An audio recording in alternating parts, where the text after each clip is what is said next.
Members, please stand for Madam Chairman.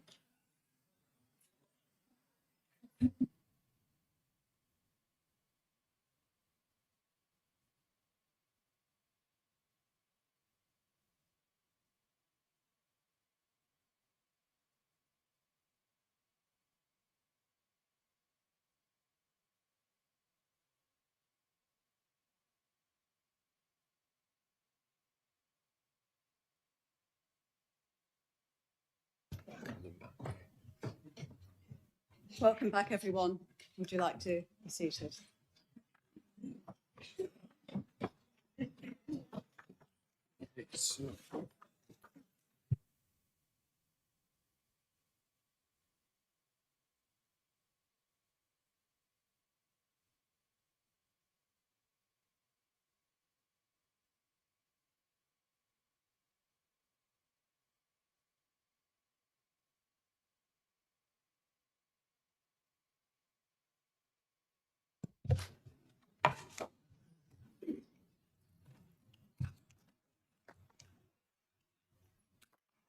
I just want to say a few words about some of the things I was witness to this morning and the disrespect towards me by some of the people in this room. I find it unacceptable. I find it unacceptable. Okay. I find it unacceptable for people not to listen when I speak and to turn to me when they have a question or something to say. So please, one thing I don't want you to do is speak when others are speaking. I want you to abide by the 7 principles of public life, also known as the Nolan principles. And I think it's very disrespectful to sit on your phone when I'm speaking. But it's going to happen, isn't it? So I'm very disappointed in that. Furthermore, when I am calling somebody to ask a question, please do not pick up the answer until I tell you to speak. Wait until I tell you to speak, please. I know we have a lot of new councillors on this side, so it's a bit difficult always to follow the protocols, but certainly in parts of this building, people are very well aware of the protocols and wish to ignore them. And I think that is very, very wrong and unfair. Thank you.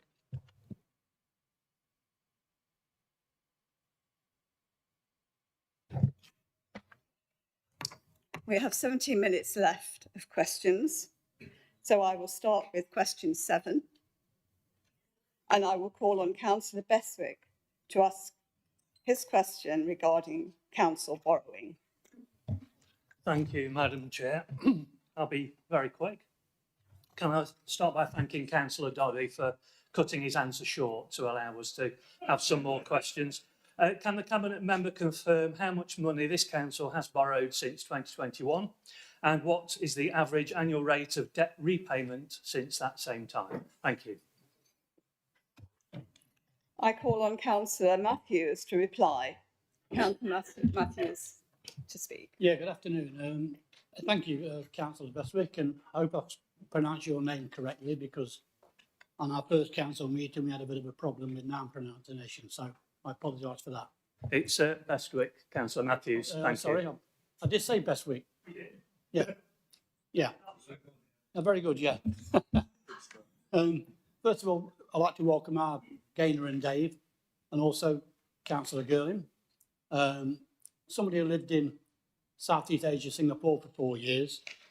I understand the lucky number 8 is quite valuable, and winning by 8 votes was very valuable. What I also want to thank you for is when the Reform gentleman, who I think was very brave to ring you and understand the full what's expected of a councillor.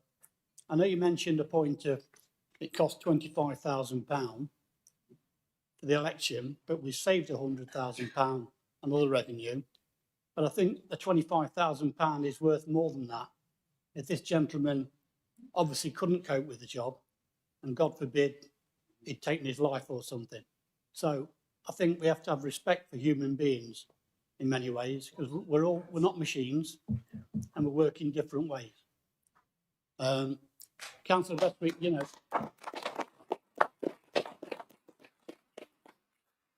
Councillor Bestwick, you know, I met you at the cabinet meeting and you spoke very well.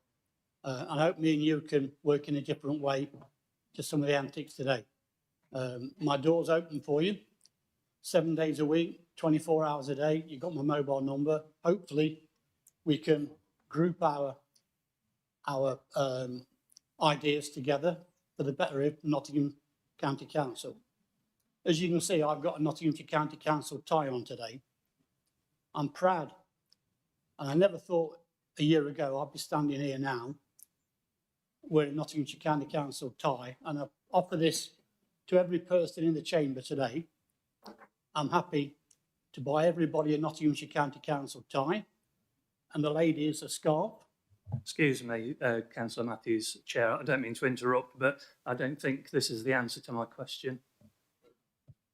Crack on. Okay, no problems. Right, after the last 4 years of the Conservative, from 21 to 25, I thought you would have known the answers to all that and those 4 years. No, I do, I'm asking you. Yeah. Well,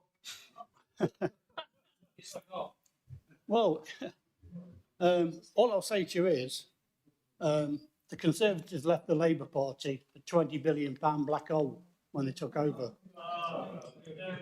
I found a 23.8 million black hole that you left behind.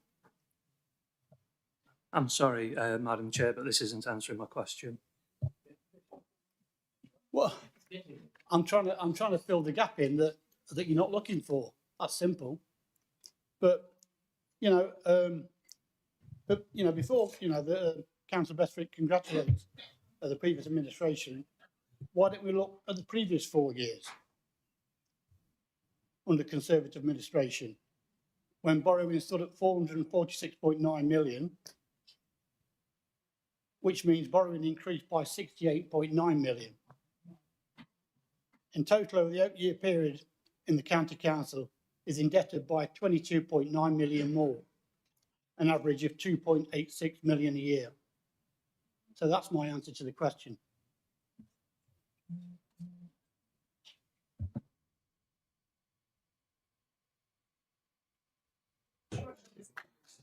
Sorry. Councillor Bestwick, do you have a supplementary question? Yes, I do. Okay, thank you. Councillor Matthews seemed to struggle with that question, so I'll answer it for him. The last Conservative administration reduced the debt by 46 million in the 4 years. Point of order, Madam Chairman. Point of order. You're supposed to be asking. Sorry. Councillor Bestwick, answer the question, do not make a speech. I need to make the numbers clear so that the question makes sense. I will be very brief, Madam Chair. The Cabinet member may also be aware that under the last administration, the debt to revenue ratio was reduced by 26.2%. All this, of course, means that we have more money to invest on vital services across Nottinghamshire. My question is, given that the Reform administration has pledged to continue the Conservative policy of reducing debt, which I think you have, can the Cabinet member confirm that this rate of reduction will be maintained over the next 4 years of this administration? Thank you. I call on Councillor Matthews to reply. Well, what I can confirm is that forget the Doge logo, we're the DOSE logo, Department of Council Efficiency, and I'm looking for an efficiency tree outside County Hall to try and be efficient in the way we do. The 151 officer has been absolutely excellent with the information he's given to me and thoughts going forward. Of course, anybody can say, what's your project to save money? But as you well as I know, a lot of it's to do with what government grants come through. You look at some of the savings you've done that have been taken from reserves for, shall we say, school projects and things like that. You know, anybody who thinks that the council can run as it is now, the way it is a fool. We're going to try and run it more like a business where my suggestion to the officers is every officer gets a budget for every department, which are tracked every month, and every portfolio holder gets a budget. It's tracked per month, so we can move it forward that way.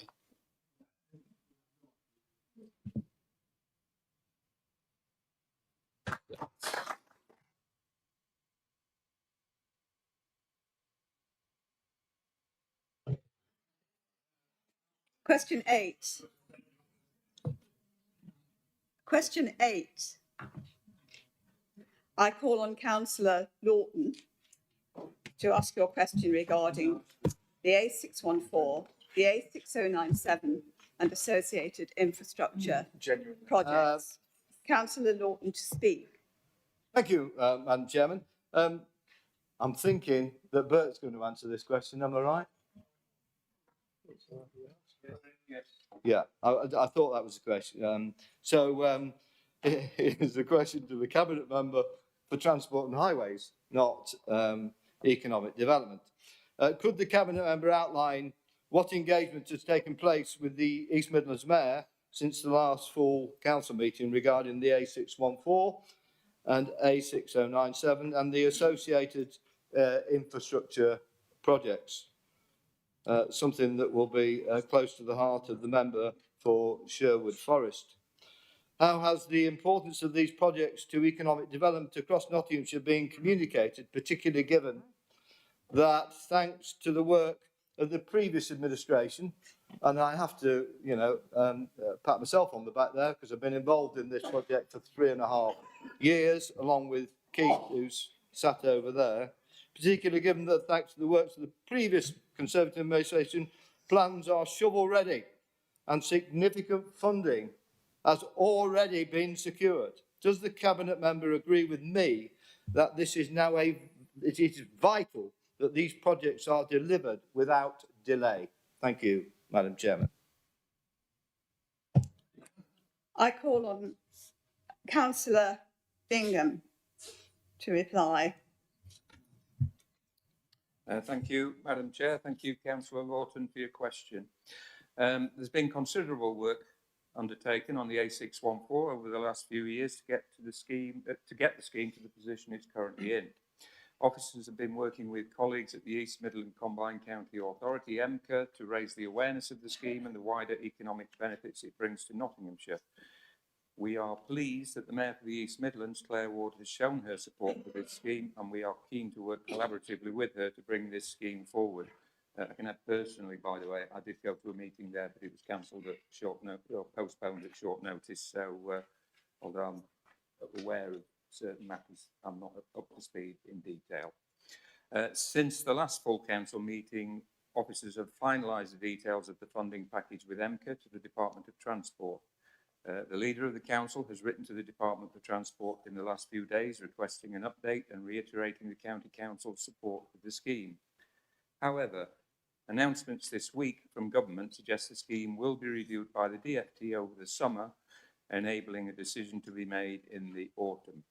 While we are encouraged that the DfT have noted the significant value of the scheme in this recent announcement, we still do not have confirmation of the DfT funding, which obviously means we are still unable to commence the scheme. Officers will continue to liaise with DfT following this latest information.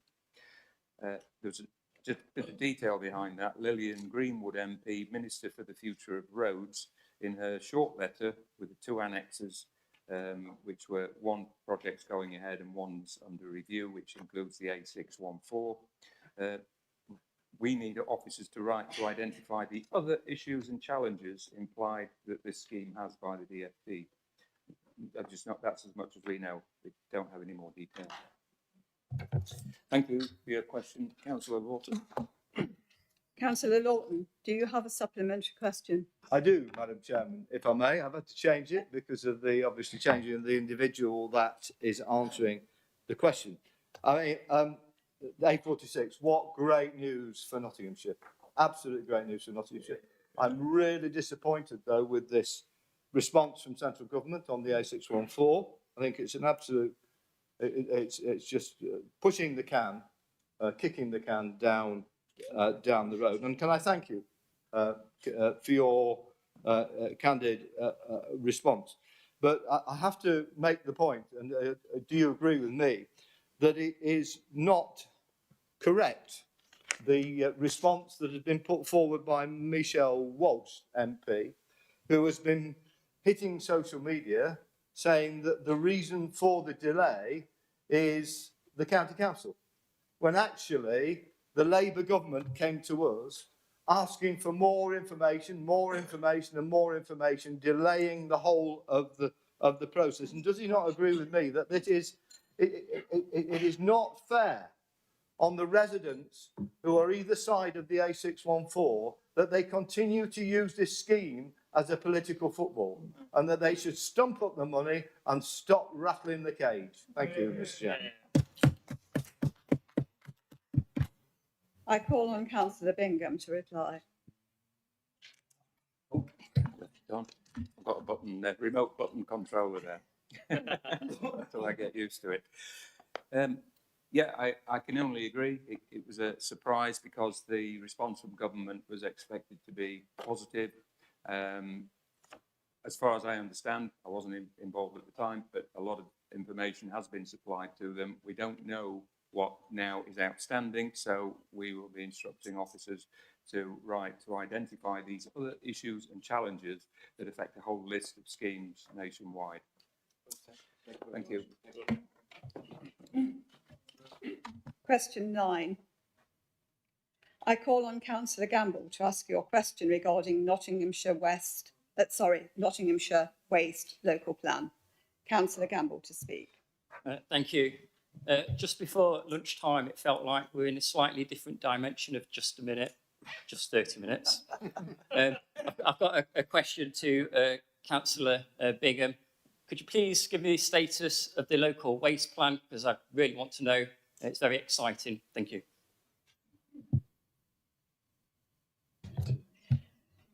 I call on Councillor Bingham to reply. We just have a short amount of time to Okay, now. So I'll give you the brief please. brief response then is that the plan, the Nottinghamshire Waste local plan is ready for adoption. Got the first meeting with the Joint Committee on Minerals and Waste tomorrow also at the City Council in the morning. I'd asked for some reassurance, clarification on certain points within the report, and I think we've overcome that now. So we're looking to sign off in September. One of those that I'm still awaiting some information on is how simple waste regulations will affect this plan. I think that was going to be a later question if we get that far. But, okay, thank you very much for your question. Councillor Gamble. Right. Councillor Gamble, do you have a supplementary question? Just a quick one. Additionally, can you let me know timescales for the local waste plan as well? Thank you. I call on Councillor Bingham to reply.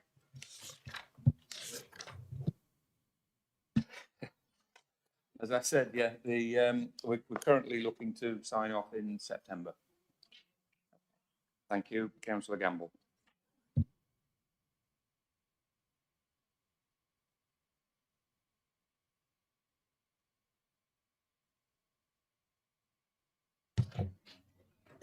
We have completed the 60 minutes allowed for questions. All remaining questions will receive a written answer.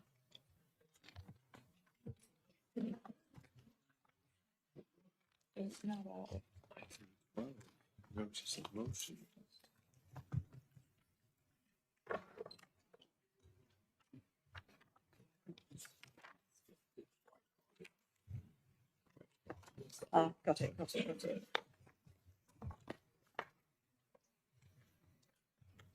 Notice of motions.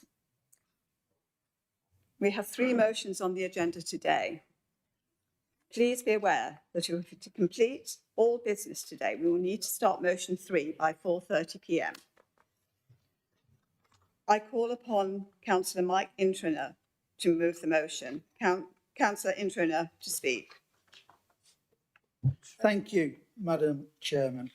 Madam Chairman, if you might just allow me a few seconds, hopefully to maybe lighten the mood.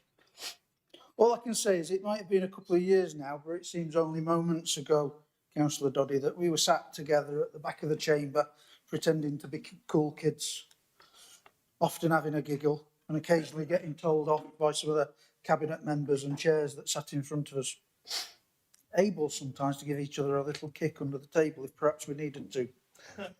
Erudite as ever, but John, how has it all gone so wrong since we separated? Anyway, I'll say no more, as our Lady Chairman has pointed out that a couple of kicks might be needed around the chamber. Okay, Madam Chairman, I rise to move the motion as set out on page 87 of the agenda pack. I'm delighted to present this positive motion, which justifiably celebrates the previous Conservative administration's success in protecting and enhancing bus services in Nottinghamshire. Furthermore, it recognises the vital role that the now new Reform administration can play in pressing our East Midlands Mayor and EMCA, the East Midlands Combined County Authority, to continue that legacy of improvement. This council currently commits £9 million a year to protecting some 60 bus services across the county that would otherwise have been at risk of not continuing. Bus operators, unfortunately, are not charities. They seek to operate services that are profitable. If a bus service isn't collecting enough passengers to make it commercially viable, then operators have no natural reason to keep it going. That's why this council allocates funding to keep these services alive at a time when many other councils around the country have ceased to provide any financial support. We protect services that may be close to or just below commercial viability, or services upon which a small number of passengers rely very heavily upon, especially in isolated rural areas of our county where there may be no other public transport options. As a county council, our responsibility is to our communities and, importantly, to be sensitive to the needs of semi-rural and rural communities. The potential consequences that can result in those communities who lose vital amenities, including bus links into the wider network, are something we as members should seek to protect our communities against. We recognise the value of bus services that provide a critical link between towns and villages with common interests and family ties. These services are a vital tool to prevent communities becoming disconnected from their nearest large towns and the city. They provide access to families, jobs, shops, leisure, health services, community groups, and much more besides. A good example is the 141 service, which travels past County Hall. It is a very important service, and we as a community-focused council acted to protect. This motion also recognises the council's pride at becoming a trailblazer for demand-responsive transport, i.e. our fantastic Knots on-demand service, where we invested 1.4 million over the past year in 7 zones that now operate around the country. We have our zone in my town of Retford, which is the Ollerton North. It was one of the pilot zones. Was it perfect at the start? No. Have we improved it? Yes, but we have North Ollerton, South Ollerton, Mansfield Evening Zone, the Newark Evening Zone, South Newark, Central Rushcliffe and West Rushcliffe. Knots Bus on-demand services don't follow a flexible timetable. They operate on a flexible on-demand basis, allowing people to travel between bus stops and designated points in that travel zone. Importantly, for our rural and semi-rural communities, Knots Bus on-demand helps fill gaps in provision in areas there isn't a commercially viable or subsidised bus service, supporting our ambition for all communities to have access to bus services. We also continue to work with bus operators to offer people a range of promotions and incentives to travel by bus. For example, discounted group bus tickets. We had them back in Easter and for the late May school holidays across Nottinghamshire and Nottingham, following on from a similar promotion over Christmas. Earlier this year, more frequent bus services for passengers in Keyworth, Calverton, Hucknall, Newark were announced, thanks to County Council funding. Last June, a student travel scheme facilitated by this council won the Chartered Institute of Highways and Transport's Bus Centre of Excellence Bus Initiative of the Year award. I'm sure there must be a better acronym for that, but an award nonetheless, recognised at the highest level. We note the investment we make in bus service infrastructure as well, such as installing over 270 new real-time bus displays, rolling out centralised traffic light priority for buses to 190 junctions in our county, and our success securing some zebra to funding to increase the number of zero-emission electric buses on our roads. Also, this council invested an additional 3.8 million over the past year in Nottinghamshire's local bus network, enhancing, extending or introducing 32 bus services. This investment works, evidenced by the fact that the number of people travelling by bus in Nottinghamshire grew by 7% in 2024 compared to the previous year. This is the transport legacy that now will be transferred and inherited by the East Midlands Combined County Authority in April of next year, or by April of next year, which is why this motion is important to all our communities. As proud as we are of what we have achieved for local bus services, the tools we have had at our disposal up to now will be surpassed massively by the £2 billion transport fund that the East Midlands Mayor will have at her disposal if the Labour government delivers in full on the promises made to and in the East Midlands devolution deal secured by our former county council leader.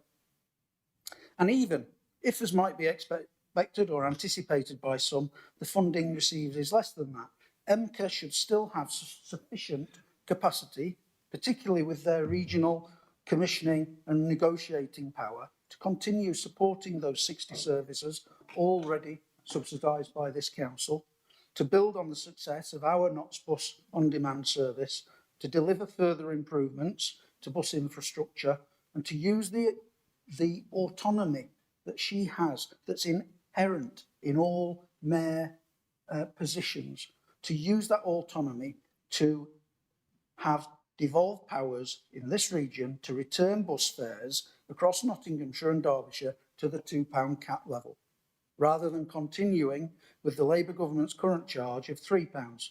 This increase is a key factor in many people's consideration and fears about potentially using buses in the future, particularly for families.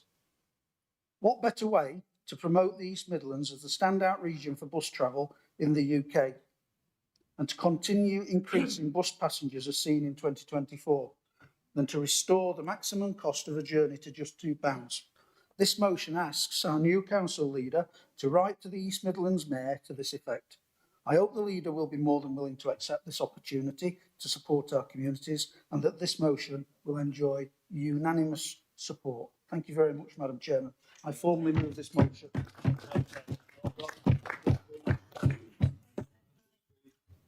I call upon Councillor Andy Brown to second the motion. Thank you, Madam Chair. I'm happy to second the motion and reserve the right to speak. Okay.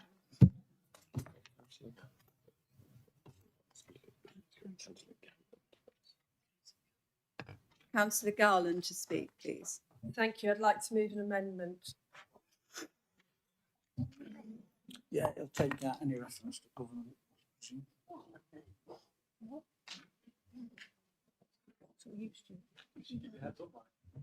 No. We're just taking a short break now to hand out the necessary paperwork.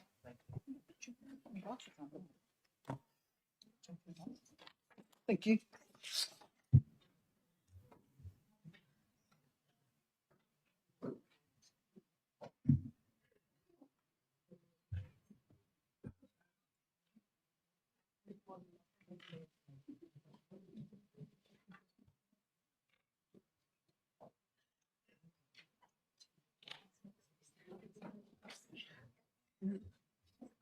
Your second. Thank you.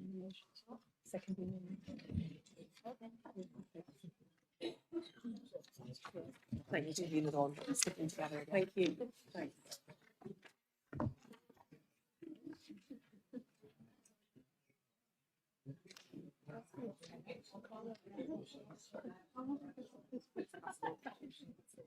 Yeah. That's those two down, yeah.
I will now ask Councillor Penny Garland to move the amendment. Sorry, thank you, Madam Chair. So first of all, I would like to certainly say that we have great bus service, and I would like to recognise particularly the achievement of the Knots on Demand bus services from the last administration. But I think we have to recognise that buses in this county are very much a collaboration between all the providers and the councils in the area. And I think it's divisive really to put this forward in this motion, particularly commending the Tory administration, particularly since the 7% growth achieved between 23 and 24 is only the English national average for that period. So we didn't actually do any better than national average. That was just growth returning after COVID. On the last point, it's really difficult because, of course, £2 bus fares would be great. But as the Tories are very keen to tell us, there's only a limited pot of money. And the problem is a £2 bus fare is no use if you've got no bus. And as a colleague from Mansfield commented the other day, you know, where I live, I'm in central West Bridgford. I'm very lucky we have buses in the evenings, but they have no buses in the evenings. So I think we need our buses to be cheap, sure. But in all honesty, if you use the buses, you will know that actually there are many passes, certainly in many parts of the city, in the county, which actually provide ticket fares that are close to £4 a day, £5 a day actually, because you get through ticketing with a day pass or a Robin Hood pass. So I think it would be more useful to extend those schemes across the county rather than simply introduce a flat fare of £3. It's also really important not just to have a bus once a day, but to have regular round-the-clock buses so you can use them and then come back at an unspecified time. You don't have to live by the bus timetable. And they need to be frequent. I'd say every 20 minutes, ideally, because if you miss one, then it's not the end of the world. I mean, 10 minutes would be better. And they need to be widespread across the county. You know, ideally, we can't have 20-minute bus services to every house in the county, but every settlement, every major settlement and minor settlement should have regular buses regularly serving them.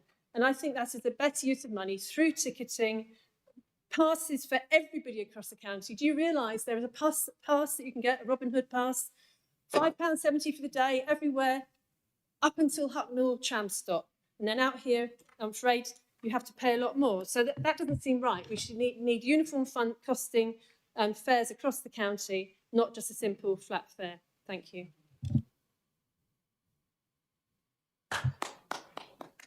Madam Chairman. No, it needs to be seconded. I will ask Councillor Clooney to second that, please. Yeah, I second the amendment, reserve the right to speak. Thank you.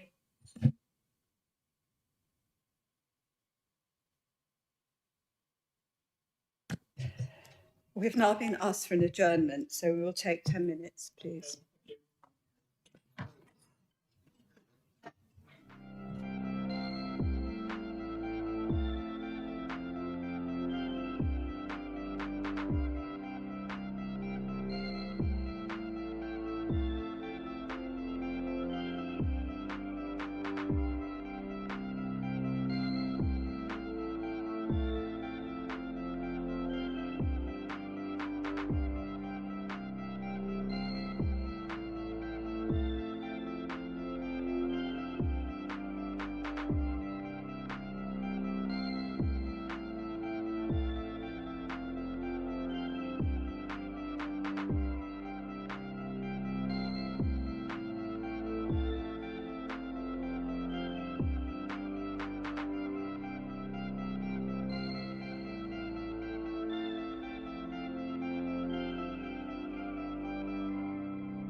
we're ready to move on now. So can we please have some quiet now? Thank you. So, Councillor Introna, is the amendment accepted by the mover of the motion? Madam Chairman, no, it's not.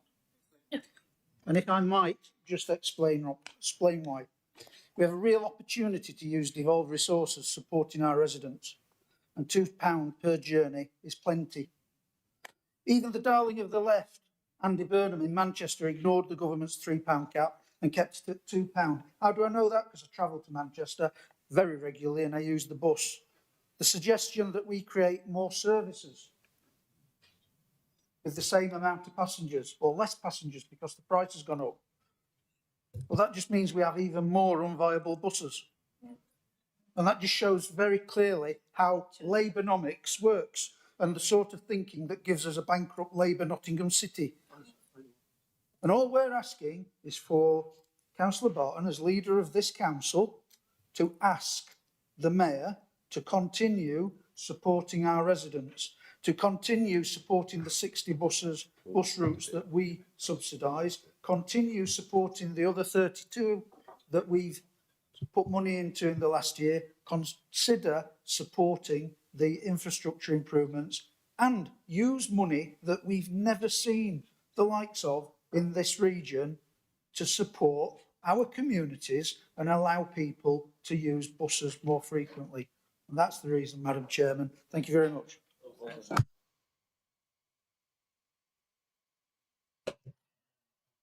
So we're now opening the debate on the amendment.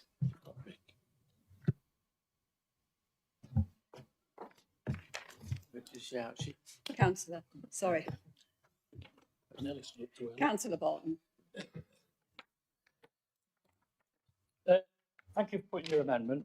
There are lots of initiatives and themes up and down the country, but through my role in MCA, or our role in MCA, mine and Bert's, we can look at these and do what's best for the residents of our county here in Nottinghamshire and eventually in Derbyshire.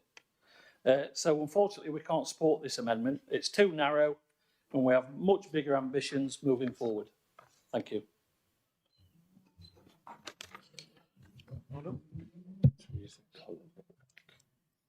Councillor Cullen. Thank you, Madam Chair. I'm really disappointed. I'm really disappointed because as I read this amendment, I was reading all the way down and I thought, yep, that's good. I think we could have took out the bit that said record under the previous Conservative thing. I think, but I got to the bit at the bottom, the last bit, and my heart just fell out. But for goodness sake, we have to have the support of MCA with this. We have to. And the Mayor should be spending some of the combined authority money in Nottinghamshire, not just in Derbyshire, where she lives and works. But also the £2 limit. I have the privilege of working across Europe with different organisations. And in many cities across Europe, and actually in this country as well, they don't have to pay anything for buses. And loads of people use the buses, and it's a real thing for climate change. But also, even from my own, in my own day job in my organisation in the voluntary sector, the increase from £2 to £3 has cost a great deal of money to a great deal of people. And being able to have it at £2 again would have been a major benefit to people who simply can't afford to travel, because a £4 return journey becomes a £6 return journey. So I'm really sorry, because I really wanted to support it and now I can't because of that last statement.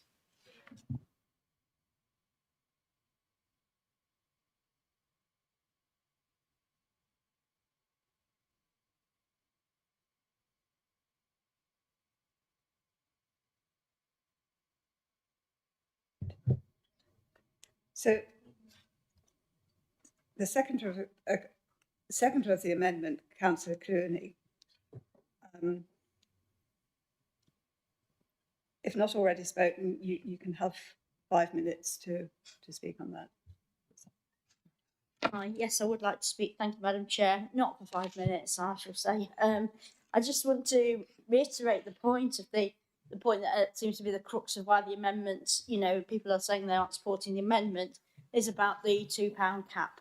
The thing is, areas that haven't got buses, a £2 cap, £3 cap, 50p cap, it's no good to them because they've got no buses. So this is why we're supporting we're needing more bus services. So we're saying to those people who haven't got a good bus service or any bus service or no evening bus services, they're basically on the scrap heap here. We're not bothered about trying to get them a bus service. That we feel that's what's important for the mayor and the combined authority to be focusing on. And also, I heard somebody criticise the Nottingham City and the buses around there. Nottingham City Transport is a very good bus service. I live within the area of Nottingham City Transport. I think we're very lucky to have such a good bus service, actually. So, I do feel for people further out in the county who haven't got such a good bus service as we have. And you know, there are ticketing options too, as Penny mentioned when she forwarded the motion about you know, various discounts, etc., that are available. So return journey doesn't cost £6, costs £5.70, did we say? I think about £5.50 for a day. And I know you can get buses all day, certainly within the you know, the narrower conurbation, if you like. So it would be great to have that further out in the county with some better ticketing options without going for this complete £2 cap. And that's all I've got to say. Thank you. Councillor Garland, would you like to sum up? Yeah, thank you. I'm somebody who would welcome free public transport, actually. I think it would be excellent, that would be move the dial. But whilst we're not there, I would point out, I strongly recommend you go to the Robin Hood ticketing website. There are many options. I mean, I pay £5.70 a day, get tram, get buses, I get multiple buses a day. So, you know, really, I do appreciate that for some people going from £4 to £6 is a lot of money, but nobody needs to go from £4 to £6. It's depending on where you live, it's probably maybe even £4.50. But if you live somewhere where it goes higher, that's what I want to see challenged. I want to see the same low fares across the whole of the county, not the situation where some people are paying £6 and some people are paying £4.50. Thank you. Councillor Introna, you have a right to reply.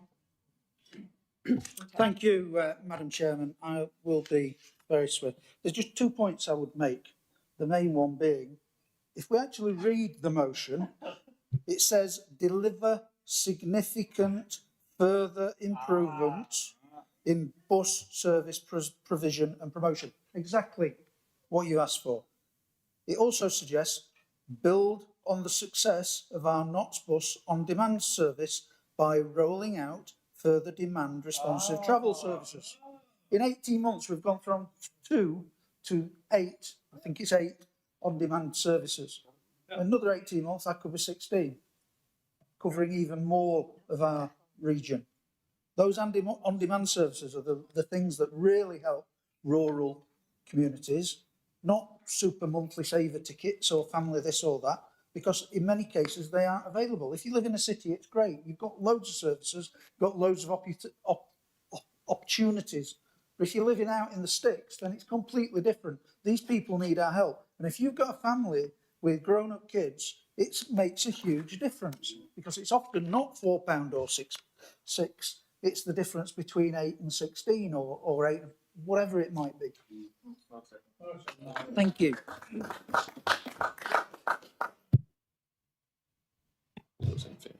So I'm now going to ask you all to vote on the amendment, please. So all those for?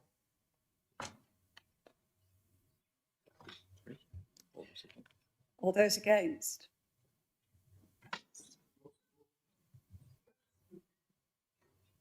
Any abstain? Any? Oh, sorry, still counting.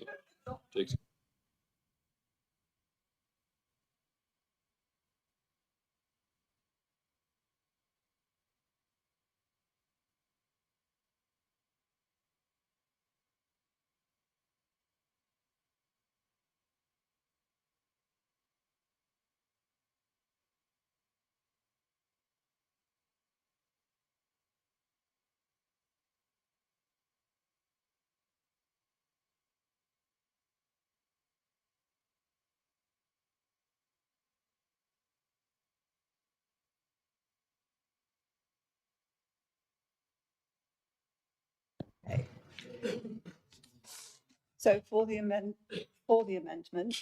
3, against 57, abstained 1. So we now go back. Yep, revert back to the original one. We're going to refer back to, we're having a pause and then we'll refer back to the original. Straight in. Oh, we're going straight in. Open the debate. You've got Councillor Right. Richard. So, Butler would like to speak. yeah, I'm opening the debate now.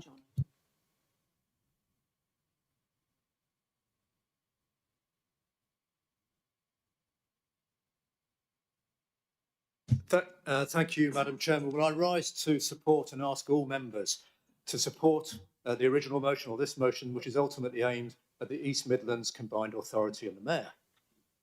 And as a result of the work and investment in local bus services in recent months and years, residents have benefited from and are using buses which simply would not exist otherwise. In particular, the Nottinghamshire County Council 33 service. This is proving invaluable and is essential to residents of parts of Cotgrave, along with Kinolton, Tollerton, Stragglethorpe and other nearby villages, allowing residents to get to West Bridgford and Nottingham in particular for work, education and any other reason. We all know that public transport is necessary and to be encouraged, and the 33 is a great example of achieving this. And in some ways, it's a little bit like the rural bus services of old. You have little communities going onto it, regulars, little clubs going. It's fantastic. And I must just mention the Nottinghamshire On-Demand service. This is brilliant. It started last year with me, in our area, and it provides an essential and flexible service following routes that are simply not covered by any other services, whether it's ours or the commercial companies. And it's so flexible. It allows people to travel within a zone to different villages, see friends, see other highlights and all the rest of it. Otherwise, they'd have to use the car. There would be no alternative. And it's such a friendly service and it works so well. You've got this app on your phone. You can see where the bus is. It tells you when it's going to arrive, when you've booked it. It's user-friendly. It really is. If you haven't tried it, or you may not have it yet, but if you ever get it or get a chance to, use it, because you just dial up on your phone, either on the old phone or on the app, and it tells you when it's going to get to you. It picks you up in convenient places. I think it's the future, and we must do everything we can between us to convince the regional mayor and the East Midlands Combined Authority to invest in these services, because we have proved from the last couple of years how well these services work. And crucially, our residents, whether it's for work reasons or just good old-fashioned social reasons, are getting out and about more on using public transport. And we all know that we're all told to use public transport more and more. So anything we can do between us as an authority to get those messages across to the ultimate funders, which will be the mayor and the combined authority, please do so. And then finally, just touching on the £3 versus the £2 fare, it does make a difference. It really does. Now, both in my case, on both the 33 and the on-demand service, each trip you take costs you £3. Now, out in the more rural areas, we're not used to things like what are they called? Oh, it's not Oyster cards, but they're equivalent. These cards and these day return things that you can get. We don't understand them because they haven't got them, because we haven't had the buses to use them on. So invariably, when people are taking these local routes, whether it's the 33 or the on-demand one, they're paying with good old-fashioned pound coins or with their debit card. So they're paying £3 for each route. They've got to come back again, so it's £3 back again. So that's a £6 journey. So I appreciate that is relatively low compared to some of the longer distance city journeys, all the rest of it. But a £1 difference getting down to £2 brings it to a £4 return. And I think that will encourage even more people to use these services. I know £1 only sounds like a small amount, but if we're going to get people using these regularly, then those pound coins rapidly add up. So anything we can do to bring back the £2 cap I would fully support and would ask everyone else to support that, along with the lobbying of the East Midlands Mayor and the Combined Authority. So yes, very, very happy to support the support the motion. Thank you, Madam Chairman. Councillor Lee. Thank you.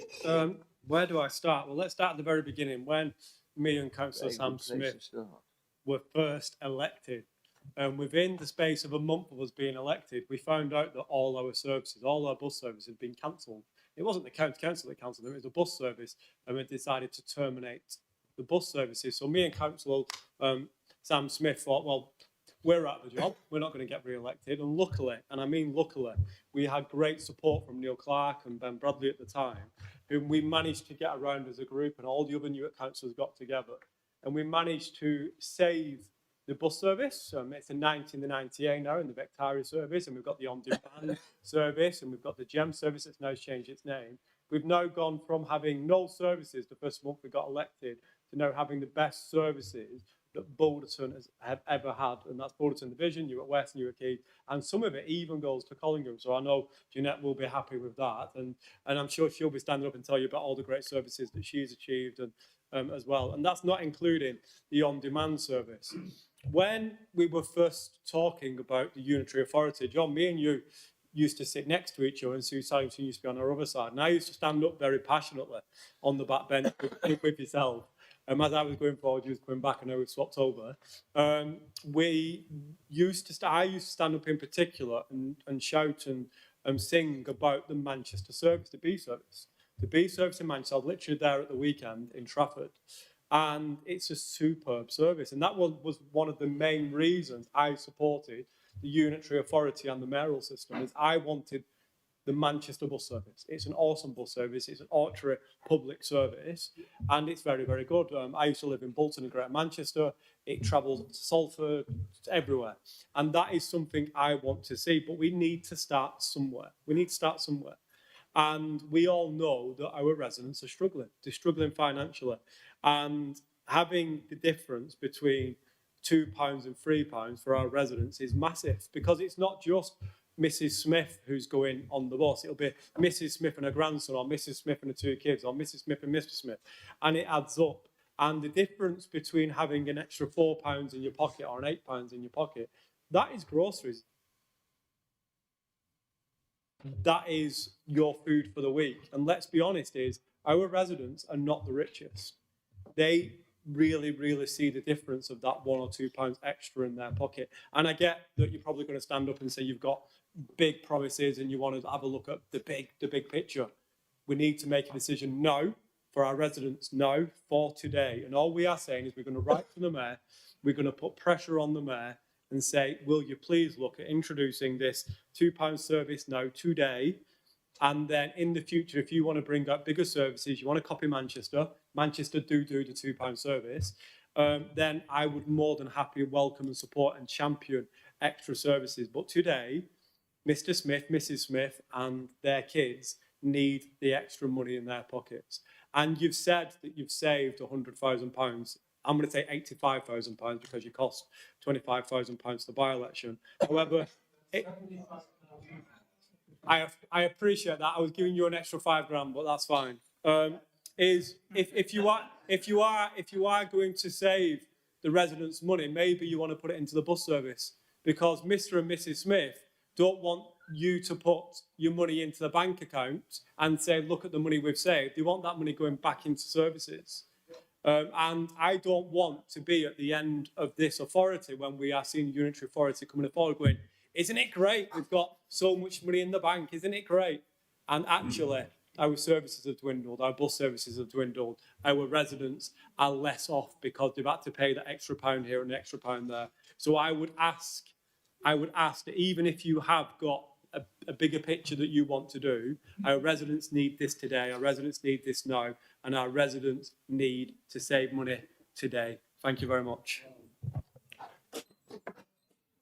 Councillor Bestwick, please.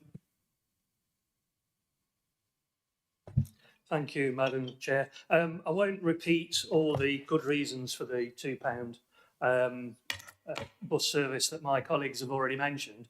But I'll tell you just a story that will illustrate why we need this £2 reduction. You may be aware of the 141 bus, which the previous administration managed to save thanks to a £900,000 investment. And that was also driven by the £2 bus fare, which allowed more and more people to use it. For those unaware of the 141 bus, it does actually start in Nottingham and travels to Bulwell, Bestwood Village, Hucknall, and then arrives here on Topwig Hay, where we are today. So I'm sure Councillor Gowland may have caught that in this morning. And then, of course, it goes through the beautiful conservation villages of Limby and Papplewick. So who can forget those? And the beautiful village of Ravenshead with its access to Newstead Abbey. It then moves on to Blidworth, Rainworth, through Mansfield, Skegby, and finally in Kirkby and Ashfield. And you're all thinking, why is he telling us all this? I'm telling you all this because the point I'm making is there are a lot of councillors in this room that will be affected by that bus service. It will go through your divisions. So it's very important that we save it. And part of the way of saving that is to reduce the bus fares from £2 to £3. And if you don't mind me saying, Councillor Bottom, this should not be a political football. Hopefully you will see the value in going to the Mayor and saying, look, for the sake of all the residents in Nottinghamshire, particularly the vulnerable ones that rely on the bus service, you should be able to say to the Mayor, please consider reducing the standard bus fares down from £3 to £2. And whether it's a Labour Mayor, a Reform councillor, it doesn't matter. Let's get it reduced to £2 and improve the lives of all the people in Nottinghamshire. Thank you.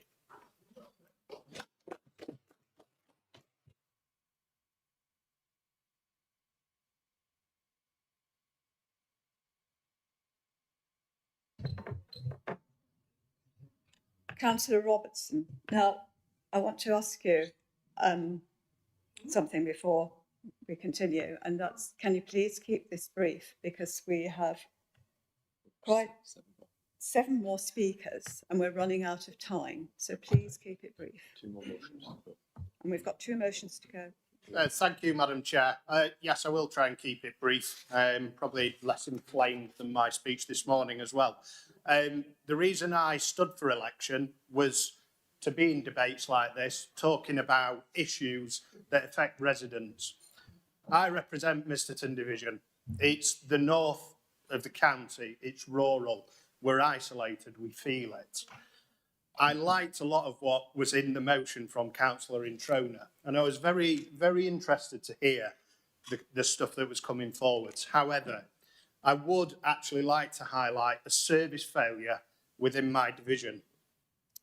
The council website on the 18th of March published an article about the BSIP with its 9 million of funding dedicated to bus services in Nottinghamshire. This article listed the services that would benefit from this funding. One of those was the Gainsborough to Retford 97 bus. What happened to this service? A month before the funding announcement, it had the loop through Walkingham Village cut from its service. And what did that achieve? This was by Stagecoach, not by the County Council. What did this achieve? It cut a village and the residents down the bottom of that village off from the bus service, which left them with a 15-minute walk uphill to get the bus and a 15-minute walk with heavy shopping to get back down to the village. Who's most affected by this? It's the pensioners and those with mobility issues, those most in need of public transport. To placate the residents, the village was annexed onto the North Ollerton on-demand area. However, the Notts Bus on Demand doesn't go across the Lincolnshire boundary. So my residents, whose closest town is Gainsborough in Lincolnshire, cannot use that service to get to where they want to go for shopping, health appointments, to see family. We're cross-border where we are. I've spoken to officers and they've also told me that the Notts Bus requests are managed by an algorithm, and the algorithm defaults people to a scheduled service if you are within a recognised walking distance and the service is within an hour of your request. Therefore, my residents are cut off from Notts Bus pretty much, and they're also cut off from this service they once had going through their village. So, a service listed as benefiting from BSIP funding, but without any service improvement, doesn't leave my residents feeling in any way proud of the bus services offered. However, I know that our leader is working hard on public transport in the county, and he sits on the chair, on the MCA Transport Board. So for me, I'll be working hard to support him in his role in a hope that the services in my rural division do improve as per the aspiration of this motion. Thank you.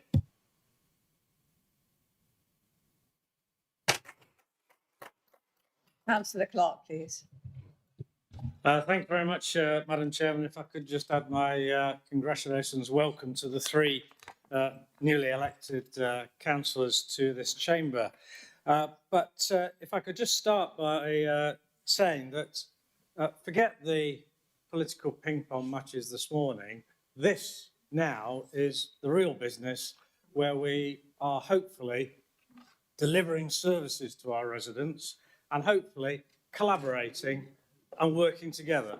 And I implore the administration to vote with us in supporting this, because this is a collaborative motion and it is purely in the interests of the residents of Nottinghamshire. So I was the previous cabinet member and I instigated much of these bus services, and I'm going to focus particularly on the third bullet point, the Notts Bus on Demand service, because that has been absolutely invaluable. It started as an ambition to ensure that every isolated community, or every community in Nottinghamshire, had access to a bus service. That was the starting point, because it was a well-known fact. There's a lot of bus services. They run along through the villages, and sometimes they could be empty, because perhaps they're not going in the right place. So what's the answer? Get some bus services that are actually going where the customer wants, and that's the on-demand service. So they don't run empty. They're always carrying passengers, and that is good news for all those isolated areas. They even will take passengers to Trent Bridge, to Councillor Gowland's area, because they'll help reduce the traffic congestion if you use the bus. So there had been many complaints of the previous bus services. It's absolutely important that we can actually continue to support those bus services. We don't want to increase the cap on the bus service, because the complaint was, oh, there's no bus service. Well, if you make it more expensive, you're still likely to not have the customers using it. The other advantage of the on-demand bus service is it will connect to other mainline services. It doesn't necessarily take you all the way to where you want to go, but it will take you to a mainline service if it isn't taken to your destination. Just quickly referring to Councillor Robertson's comments, he talked about cross-border. Actually, he is true in what he said, but there are instances where they can cross the border, because the West Rushcliffe bus service actually does serve East Midlands Airport on demand, and also because of the nature of that area, it does have a fixed, this is where it becomes flexible. There's a fixed part to it, so early in the morning and at 3:30 or whatever time it is, they actually run the service to Loughborough in Leicestershire and back again for schools, because there's no other way of the people in West Rushcliffe getting to school.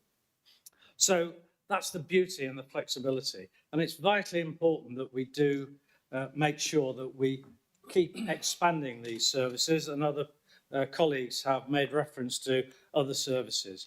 So with Councillor Barton in his role as chairman of the Transport Committee on MCA, I really believe that this adds a tool to his toolbox in being able to provide extra evidence to the argument, to the mayor, to increase the support.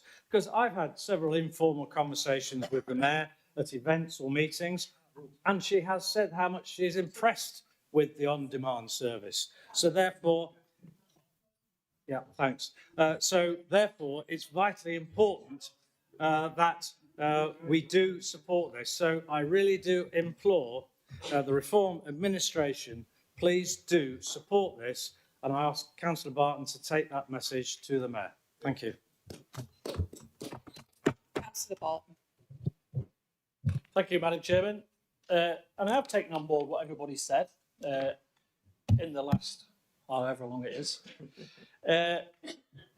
Some of it I take on board, some of it I don't. There was one piece where it says we're not political. Reading this motion, I'm sorry, but there's 2 or 3 paragraphs in there that just say how good the Conservatives think they did in the last administration, which is not necessary. And I have got an open door policy, and you don't need to bring a motion to this council. And I am chair of the Transport Committee. Bert sits on there with me, so you don't have to bring a motion to full council. You can come and see me. And it's everybody's role in this room as councillor to do that, to come and bring problems and issues regarding bus services and anything else you want to do, and come and see me, and I'll take it to Claire. I've got an excellent relationship with the mayor. I see her very regularly, and I shall be bringing all your points up at that meeting. But a motion isn't necessary. So thank you, Councillor Introna, for your motion.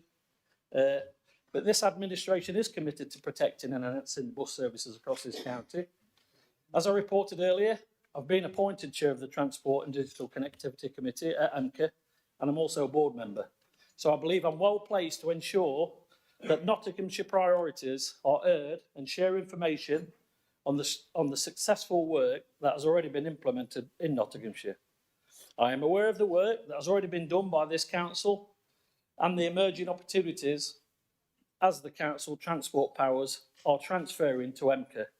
I do take on board the rural services, and that's also on my radar.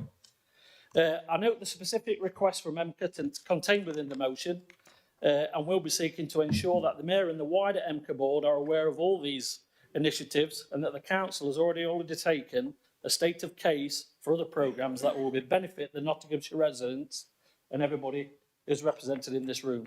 So I don't feel the need for a motion, and I won't be supporting it. Thank you.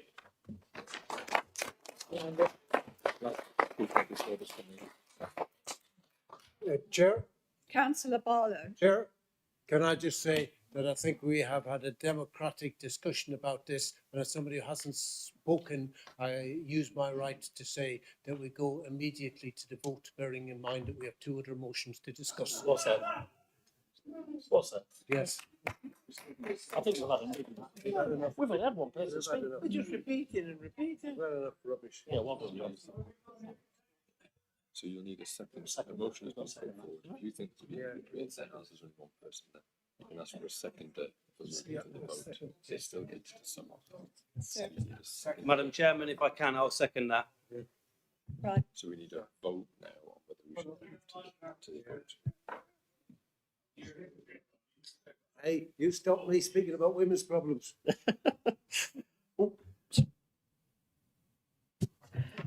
Right. Can you please raise your hands if you think we should bring this motion to an early vote? All those in favour? All in favour?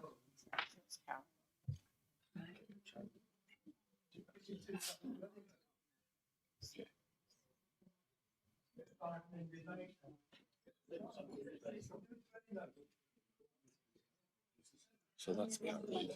That's carried. So we have to have it sum up. So ask Councillor Introna to sum up, and then we'll move to the vote. Okay? So, Councillor Introna, I would like you to sum up now, please. Can you sum up when you? Thank you, Madam Chairman. I'm not really sure that there's a lot of pointing something up because it's quite clear that we don't want people to speak. However, I do make a comment. Councillor Robertson, I thought you made a really valid point in your comments in terms of Misterton. I know Misterton well. It's well in, as we said, in the north of the county, and it's an excellent example of some of the issues that we have. Some of the issues that you mentioned with Knox Bus. But Knox Bus is still in its infancy in many respects. It's not 2 years old. And as I've said, the administration has, and your administration now, has 4 times the amount of services that we started with as a pilot. I think you make the point about inter-county travel, and it's already been explained that we do have some of that. But I would say there's an opportunity there for our mayors. You know, you've got a mayor in Lincolnshire, we've got a mayor in East Midlands, certainly between the likes of West Yorkshire, where their cap is £2.50, and Manchester, where their cap is £2, they have inter-border travel for £3 cap. So it can be done. But in summary, we are asking the mayor to continue doing what this council is currently doing. We're asking for the mayor to invest further in additional services, which people want, you want, some of the other councillors want. We aren't asking for keeping what we currently do, and I say we, it's what you as an administration are in charge of now, what we currently do, plus increase services or cap the price at £2. We're asking for the lot. We're just asking our mayor to do what other Labour mayors in Manchester, West Yorkshire and London have done and reduce the cap for the benefit of residents. Finally, this is about asking our council leader, Councillor Barton, to ask the East Midlands Mayor to support our communities and use the £2 fare to help grow the services, because then they become more viable.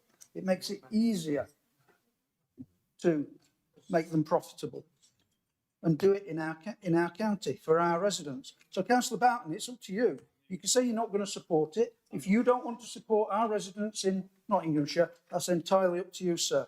It's over to you to show your support for residents in this matter or not. All you've got to do is offer to go and formally ask the mayor instead of pretending that I'm doing stuff behind closed doors. Thank you, Madam Chairman. I will now Madam Chairman, please may we have a recorded vote? Sorry for the interruption.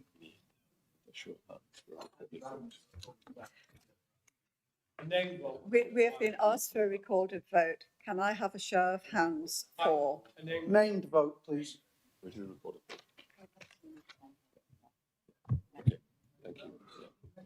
Well, just a point of order, if I may. The seconder of the main motion reserved his right to speak. So, in accordance with the standing orders of this council, he must speak before the motion goes to a vote. So the apologies are on our part because we got ahead of ourselves when the move to the vote happened. So we should have afforded Councillor Brown the opportunity to speak. That was our mistake, not the chairman's. Forgive me, that's our advice. So with the chairman's indulgence, would you like to offer Councillor Brown the opportunity to speak? He had reserved his right. He has reserved his right, so I think And then we'll that come would be back to the right vote. thing to do. Yeah. Democracy. Thank you, Madam Chair. I really can't see the point of it, but I'll carry on anyway. Anyone who heard my constituency issues speech earlier today will know why I welcome the invitation to second this motion. And it's not just because I want to return to £2 bus journeys. First off, I agree we should celebrate Nottinghamshire County Council's huge investment and achievements in protecting and enhancing bus services in recent years. This council is one of the best local authorities in the country, if not the best. This council is one of the, if not the best, for investing to protect bus services that are commercially at risk to the tune of £9 million per annum. Previous Cabinet Minister for Transport and Environment made no secret of his desire for more people to leave their cars at home and use public transport.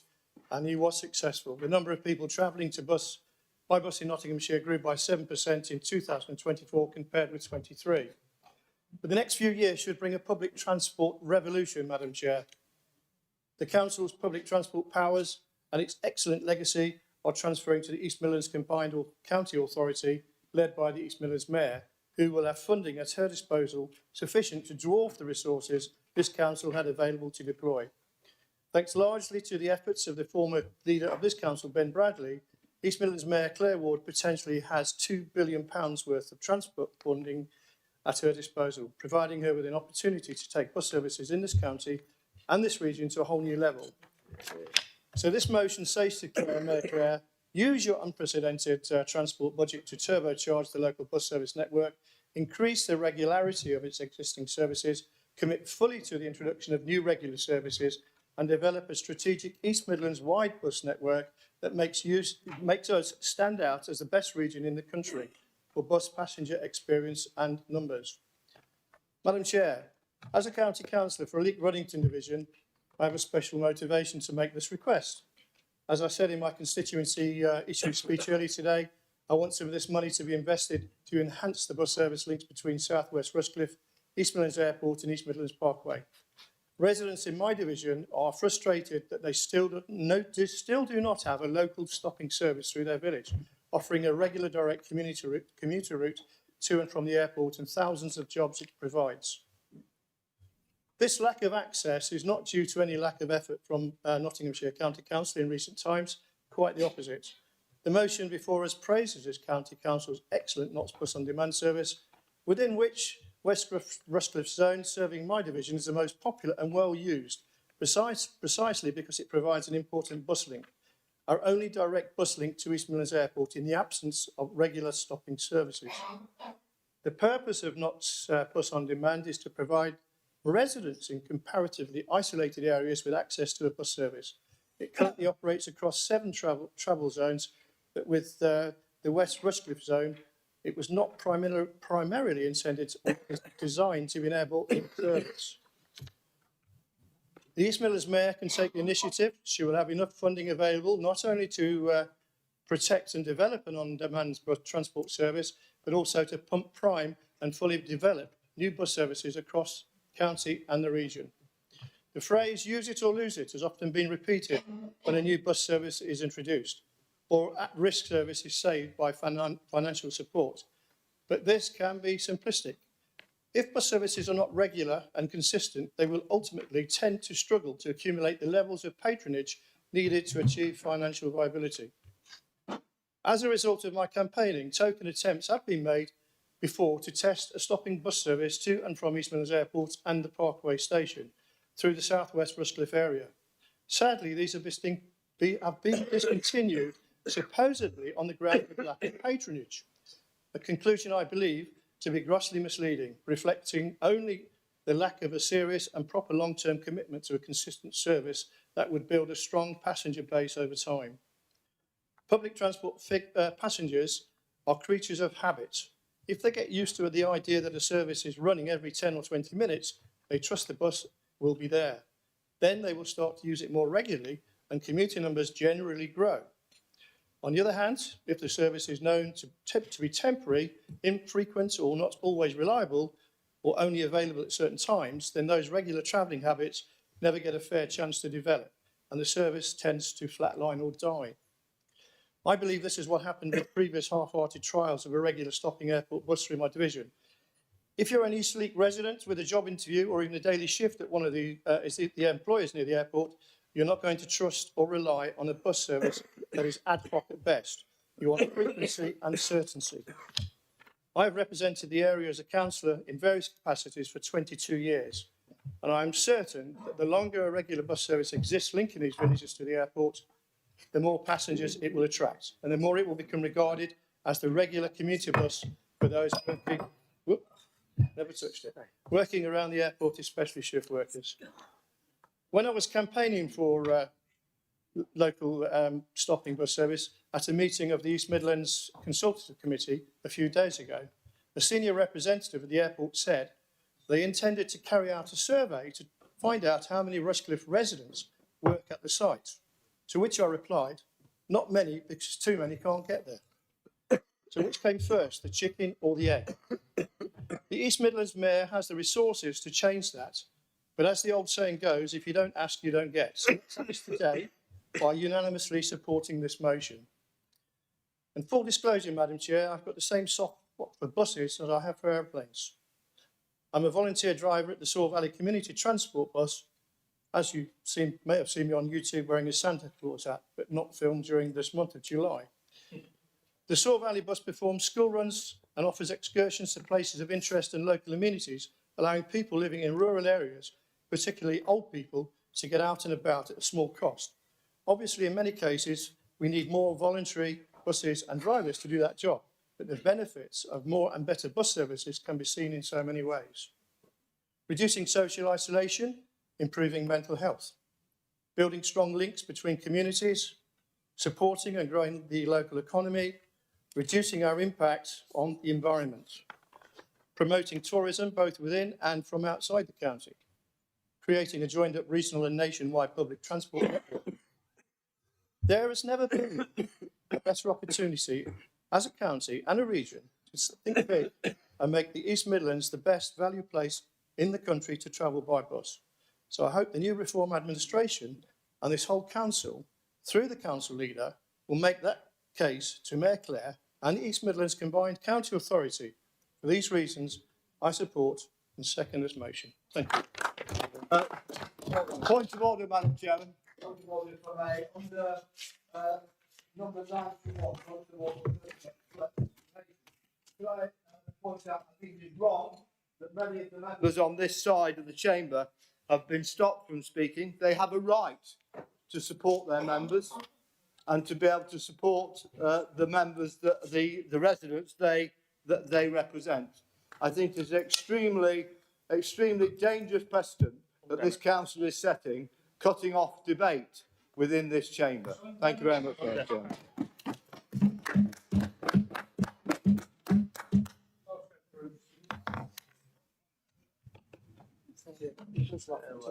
Andy well said. And I'm moving to the vote.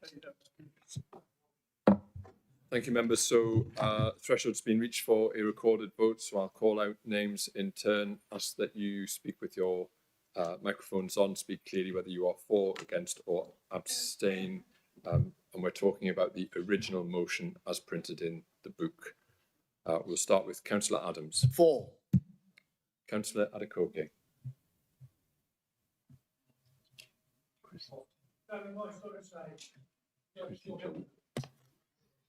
Against it, please. Councillor Answer. Against. Councillor Barlow. For. Councillor Barton. Against. Councillor Bestwick. For. Councillor Bingham. Against. Councillor Bite. Councillor Brill. Against. Councillor Andy Brown. For. Councillor Richard Butler. For. Councillor Chowdhury. Councillor David Clark. Against. Councillor Justice. Against. Councillor Lawton.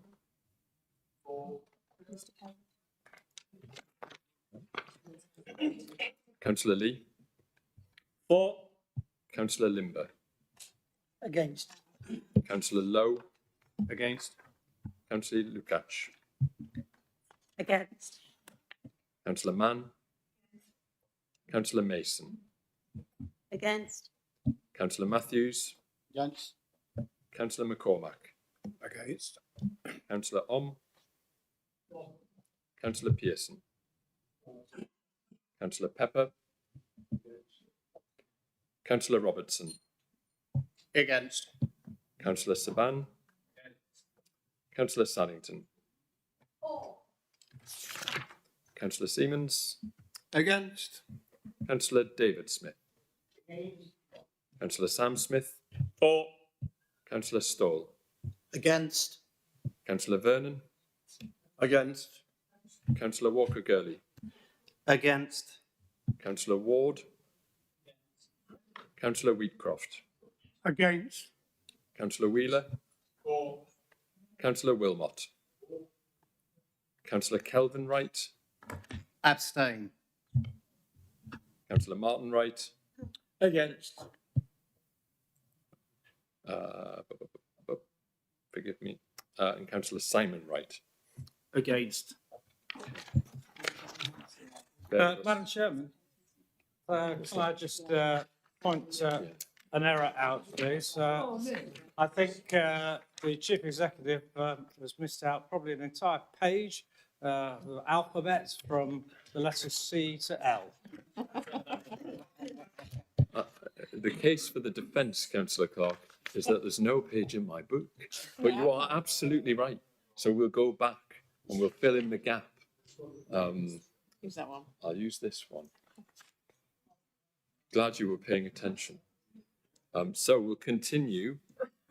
Councillor Neil Clark. Oh. Councillor Clooney. Abstain. Councillor Cotty. For. Councillor Cox. Against. Councillor Cullen. For. Councillor Darrington. Against. Councillor Dodd.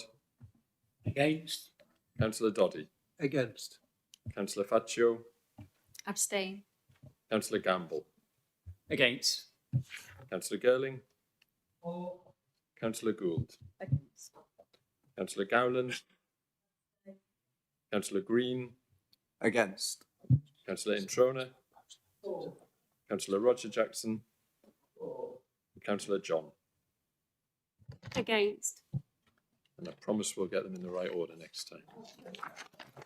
Bear with us, we'll top them up. It would have been carried anyway.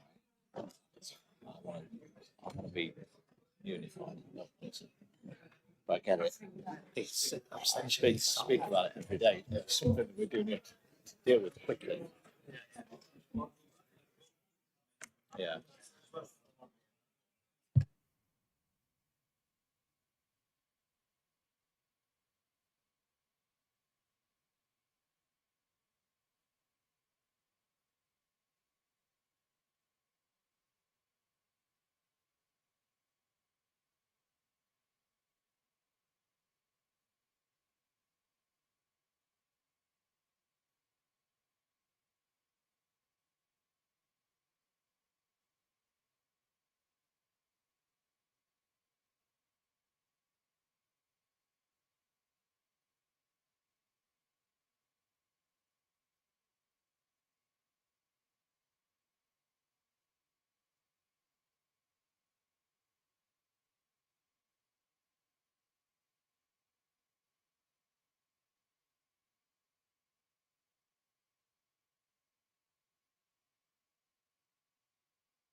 Yeah, just stick it with the stick.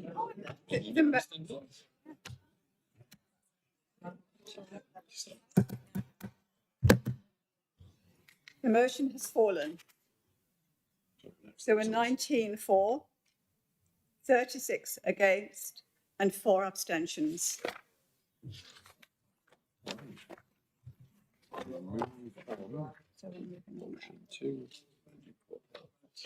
So we're now moving on to motion 2.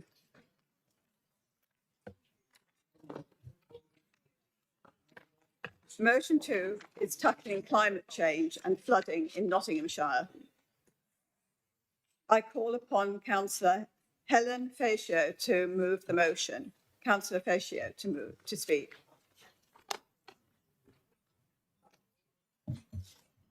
Thank you, Madam Chair. I rise to move the motion on page 89 of the agenda, titled Tackling Climate Change and Flooding in Nottinghamshire. It is timely talking about climate change when we've just experienced record-breaking June temperatures across Europe. We just had the warmest June on record here. It brings into the spotlight yet again how our climate is changing. This council, under previous administrations, has done good work on climate change and the part we can play here to slow it. A climate emergency was declared in 2021. A commitment was made to make the council carbon neutral by 2030. Good progress has been made. It can't stop now. Climate change denial is one of the biggest threats to achieving these targets. The evidence that it is the burning of fossil fuels and subsequent emissions that is causing the warming of our planet is damning. That is resulting in warmer, drier summers and milder, wetter winters. It is resulting in heavier and more intense rain, with rainfall increasing by an average of 20% during storms in the UK. This makes flash flooding more likely, as well as raising river levels so that rivers burst their banks and water invades local homes. According to the Office for Budget Responsibility, the cost of reaching net zero is going to be cheaper than expected and smaller than the economic damages of failing to act. The costs of clean technology are falling, while there is a predicted hit to our GDP of 8% if the Earth warms by 3 degrees. These are estimates, but it would be reckless not to act and to continue to reduce our emissions at pace. There are also jobs in the net zero economy. There are already nearly 1 million jobs contributing £83 billion to the UK economy. Wages in this sector are higher and productivity is better. These are jobs in energy efficiency, renewable energy, low carbon heating, and we should be encouraging jobs like this in Nottinghamshire. But while we can work to prevent problems becoming even worse, the effects of climate change are here already. Up to 1 in 4 properties in the country are at risk of flooding, according to the Environment Agency.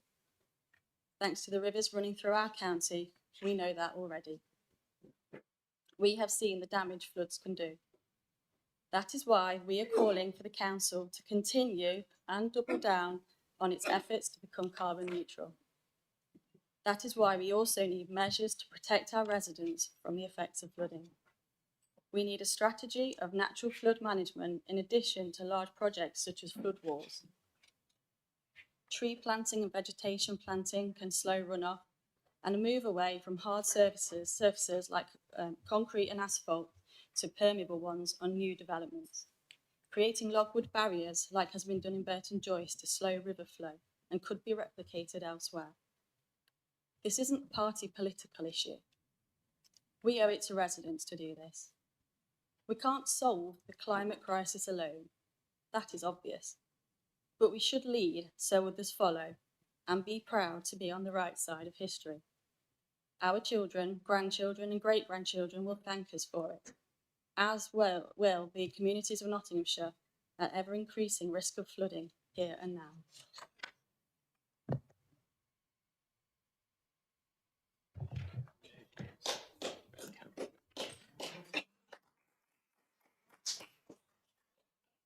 I now call upon Councillor Penny Garland to second the motion. Councillor Garland to speak. Thank you, Madam Chair. Sorry. I second the motion and reserve the right to speak.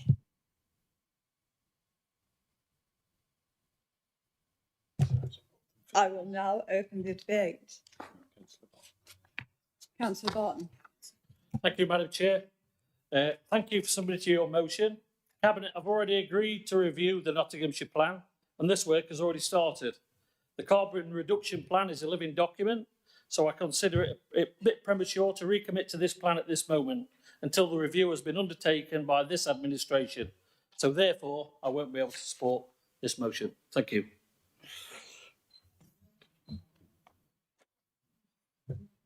Councillor Clooney. Thank you, Madam Chair. So to further add to support the motion and the need for the Council to commit to carbon neutral by 2030, I'd like to mention the increased number and intensity of heat waves that are happening in the UK and abroad, as Helen mentioned in her, Councillor Pascio mentioned in her speech.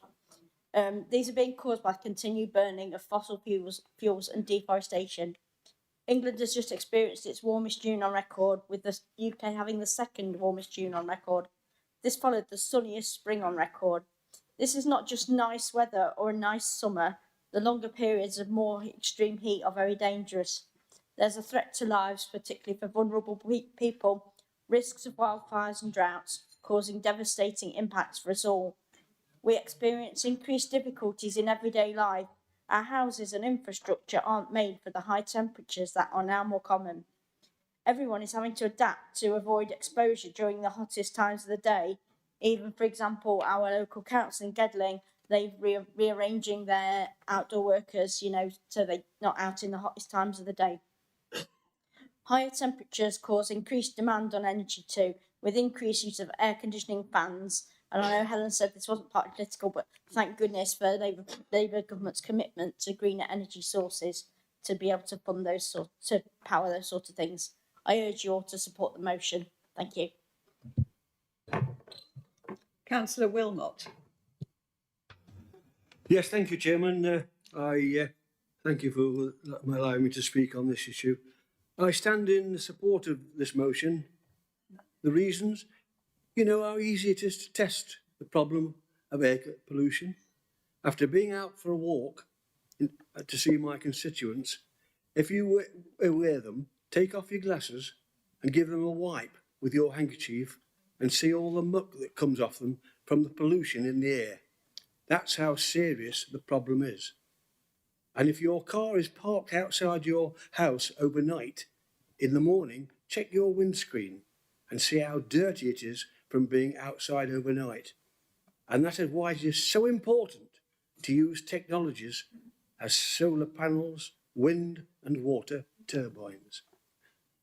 Yet our problems are being exacerbated by Russia, India, Pakistan, China and the United States of America, who are chuffing out more pollution than anyone else.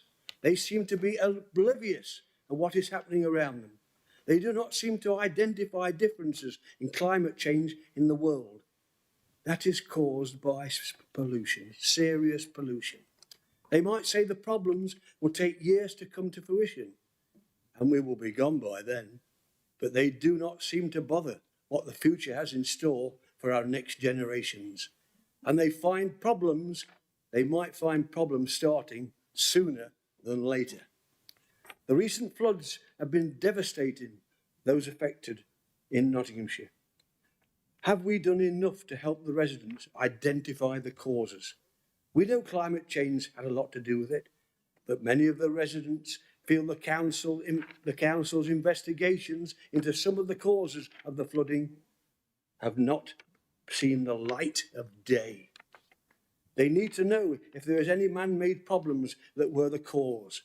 And many residents are asking what flood mitigation schemes are proposed to help in any flood problems for the areas affected.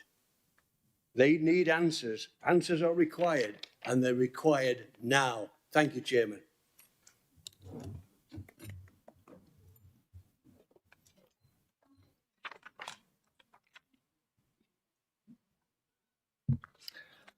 Thank you, Madam Chair.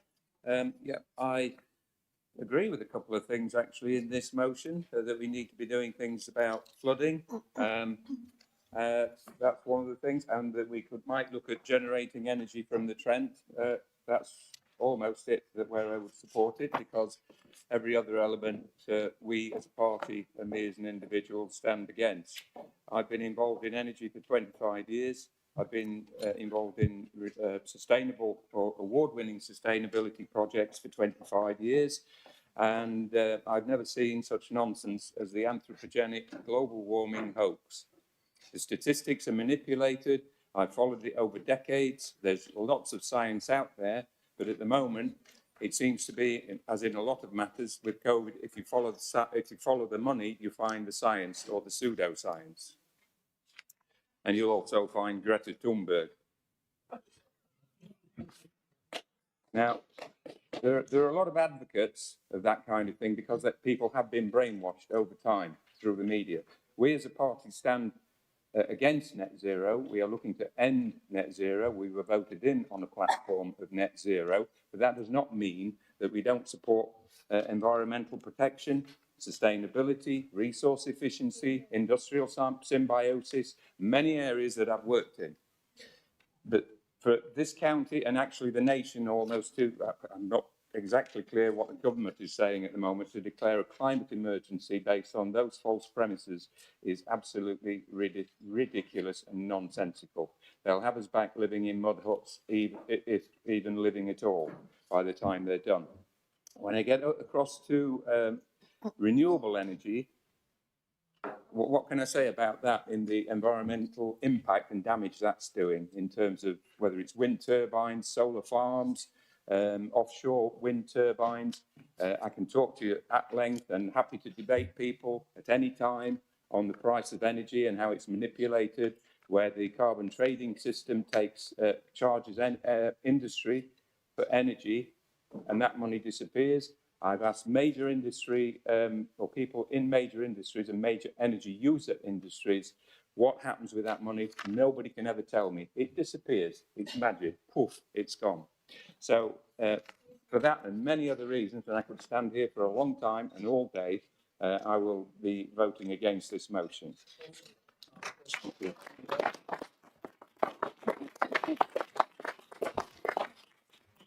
Councillor Introna, please. Thank you, Madam Chairman, and thank you to Councillor Faccio for proposing this motion. Madam Chairman, we, the Conservative Group, will be supporting this motion. At the very first meeting of the previous Conservative-led administration, this County Council, with cross-party support, declared a climate emergency in May 21. It was, as today's motion implies, carried forward into action by inclusion in the Nottinghamshire Plan and with a number of other commitments, all of which had cross-party support. Just 10 months ago, Conservative councillors proposed and voted for a motion stating that this council recognises the value of various renewable energy sources, but with the important caveat that applications should not be rushed through without taking full account of local views and expert advice. It should also not be taking up good agricultural land or grassland as an example.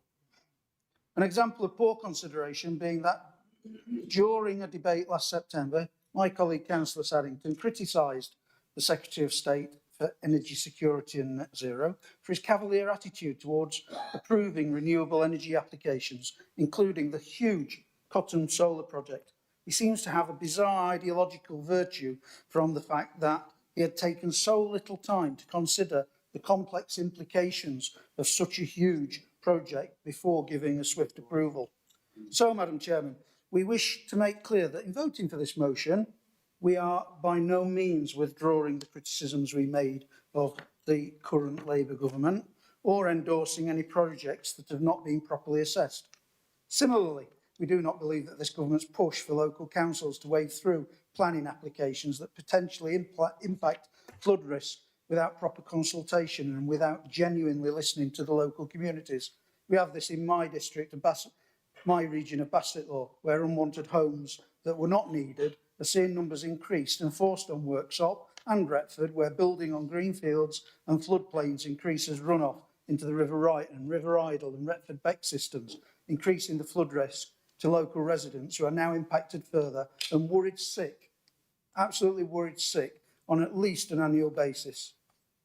In voting for this motion, we are recognising that it contains nothing in principle to which we object. In fact, it was the previous administration who identified net zero as a key priority for this council and again supported cross-party.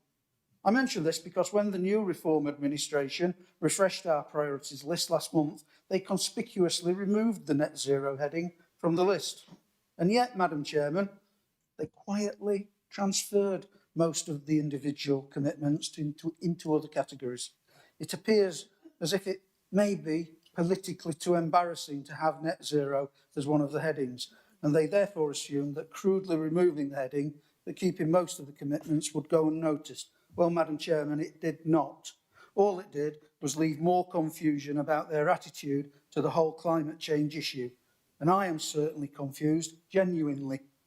And I suspect our residents will be too.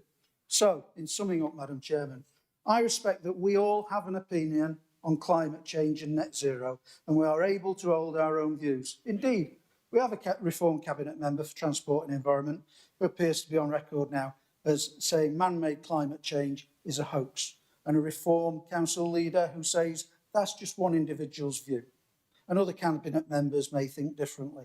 We can respect views, and we respect the views of individuals, but what exactly is this Reform administration's policy and its position? Because certainly the residents and businesses in locations such as Collingham, Colston Bassett, Crockwell Butler, East Leet, Lamley, Loudon, Southwell, Zoch and the Soar Valley villages, to name a few, and of course Retford and Worksop, who are anxious every single winter and have been flooded a number of times in recent years, who have seen an increase in flood events and are keen to know what your position is. Are you just going to shut down debate? New members, you may hear from your residents, when you speak to them, about the devastating effects of flooding on their lives and their health. Hopefully, you won't, like some of us, have to witness it firsthand. This motion gives the Reform Administration the opportunity to clarify whether you will support our residents and our communities around this county, or are you going to pander to your National Party's sound bites. We support this motion, Madam Chairman, and I urge all members to do the same. Thank you very much. Summing up next. There are no more speakers, so Councillor Garland, you reserved your right to speak. Would you like to speak now?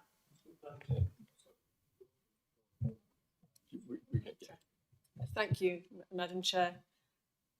Gosh, I'm really shocked, actually. I didn't expect us to end up here today.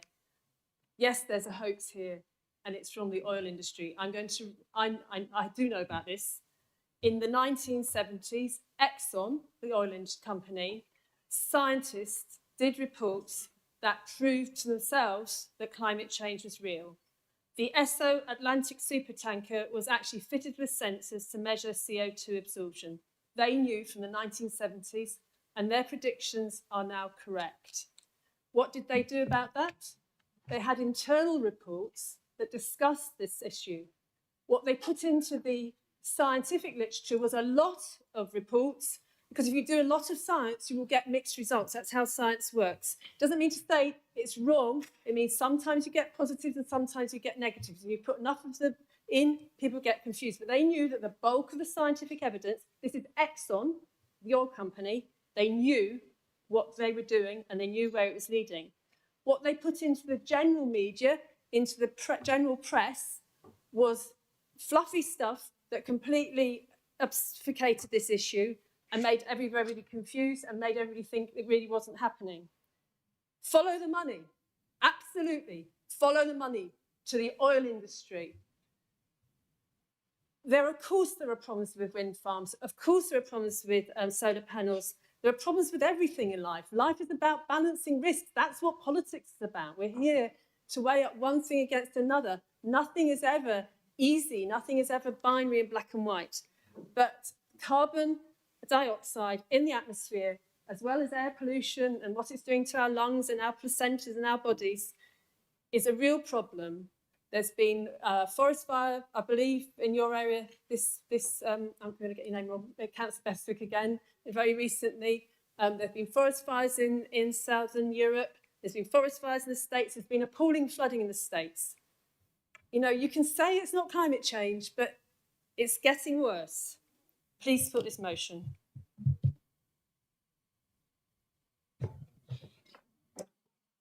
I call on Councillor Fascio for her right of reply. Thank you, Madam Chair. I'm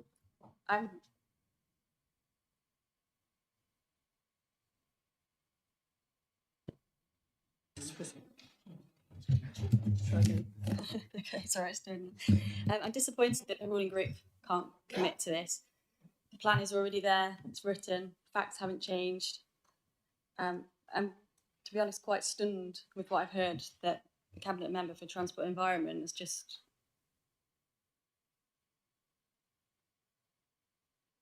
someone's fiddling with my microphone. and a COVID conspiracy theorist. This is worrying for residents. It's not going to change the situation. It's not going to change what's happening outside. It's happening now. It's happening around us. I would just urge members to think beyond party politics on this, because it affects everybody. Thank you.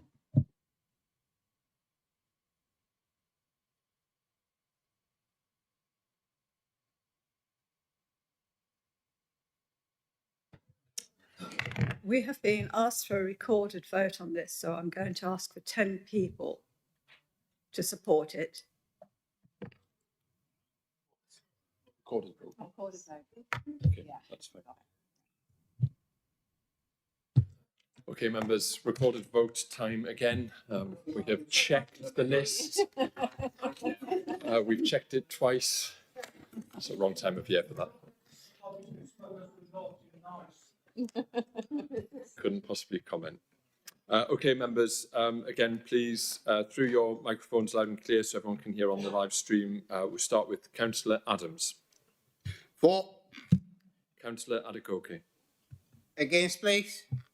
Councillor Answer. Against. Councillor Barlow. For.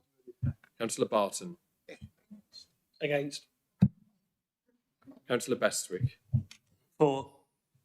Councillor Bingham. Against. Councillor Bight. Against. Councillor Brill. Against. Councillor Andy Brown.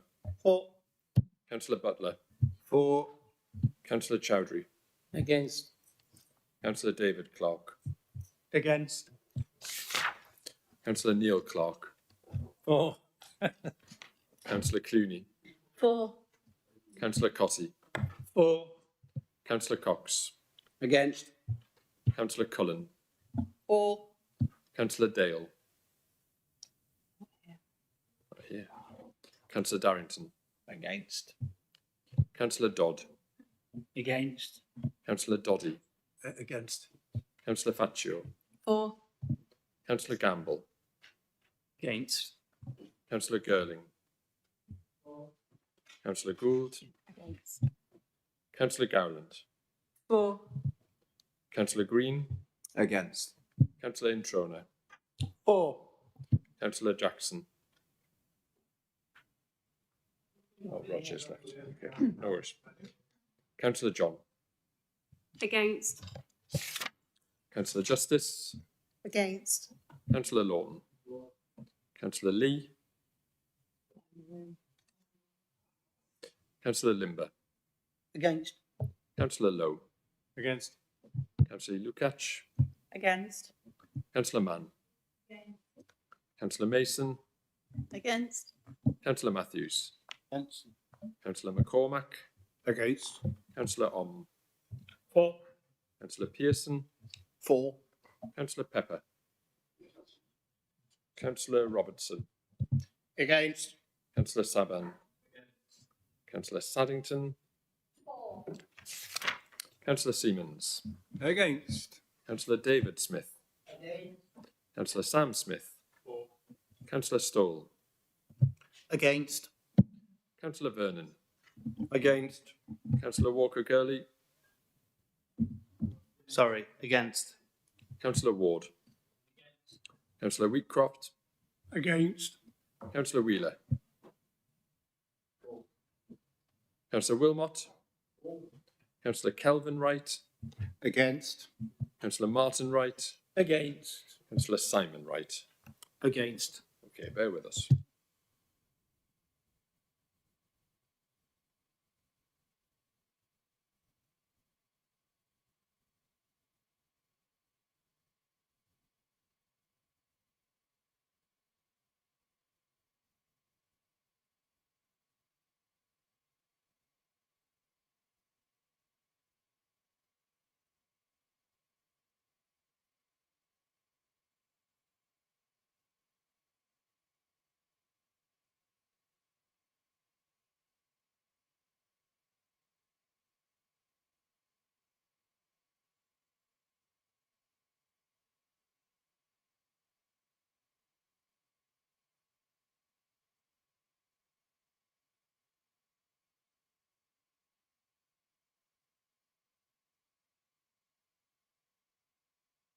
Motion 3.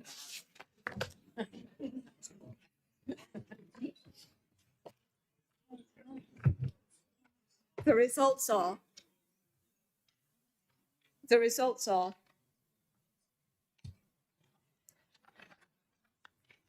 For. 20. Against. 37. Abstentions. 0. So the motion falls. Motion 3. Right, okay. So, this one. Moving on to motion 3.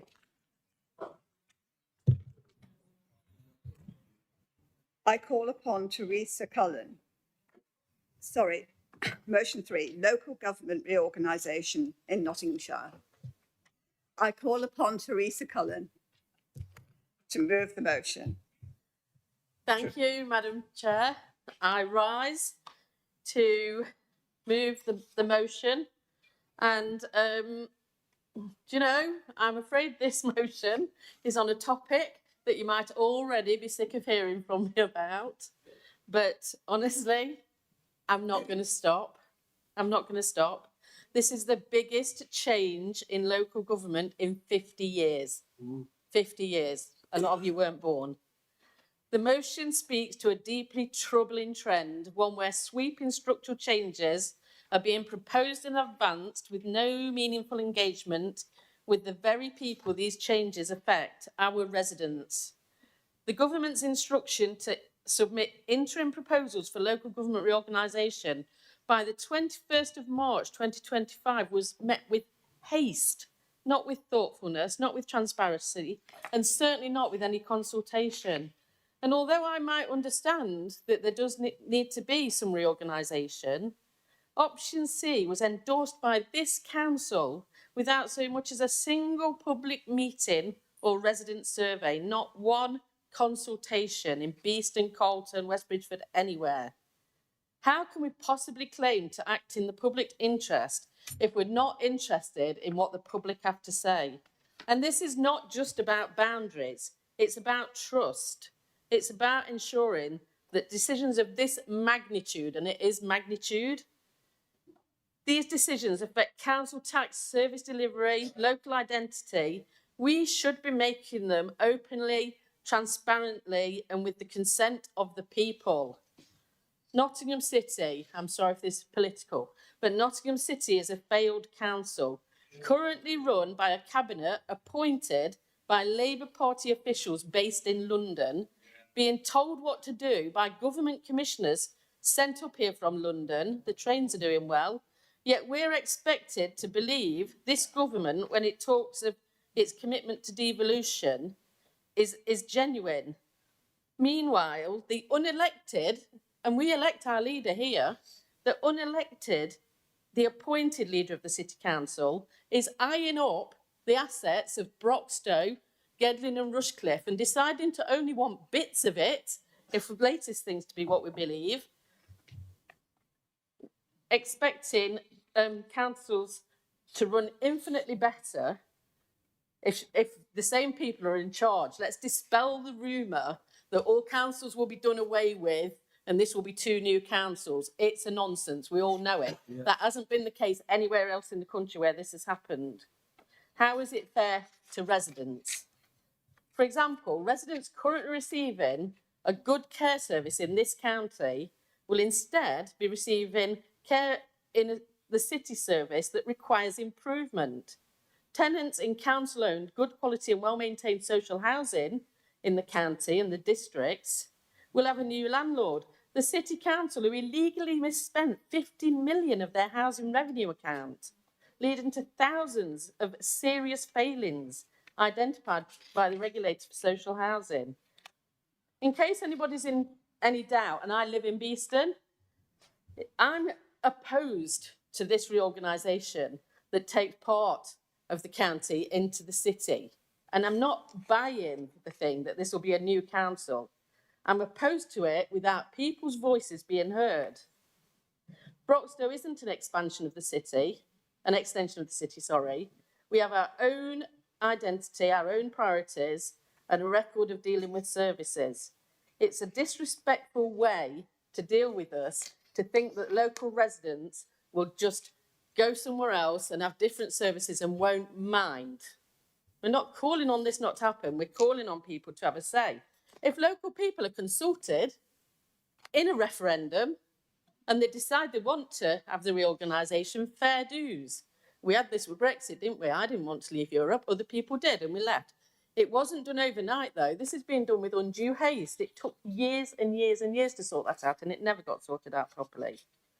We're being sold a story that reorganisation will bring cost savings and improved services. Look at the other areas where it's happened, Northamptonshire, Buckinghamshire, just a couple of examples. Look at the debt, the disillusionment, the broken promises. They've failed to deliver the financial benefits promised. They've done little, if anything, to solve the structural funding crisis in local government. People are not happy. They won't be happy for years. The answer to 15 years of austerity is not to rearrange the deck chairs, and residents know it. If the government truly wants reform that benefits the people and delivers change, then they've got to start by asking people the change they want, and they've got to give a real funding formula, not just tie us all up in years of wrangling where we forget about the fact that we haven't got any money because we're arguing over the things that we have got. So I propose this motion to call for a full and comprehensive consultation, not limited to the 3 chosen options that the well-paid consultants have come up with. If the government isn't interested in asking local people, let us in Nottinghamshire do it on their behalf, do it for ourselves. Let's ask everybody in Nottinghamshire what do they want and give them the opportunity to say they don't want anything. I heard the leader say earlier that we should, crack on with this, rush it through. I don't think we should. I think we should look at this in a long-term, very considered way so that we know that we're taking the residents with us. Do you know? I feel the weight of that on me. You should all feel the weight. This is a massive change for people. This is a change in how people live their lives, who they pay their council tax to, the services they get. We should not rush this through.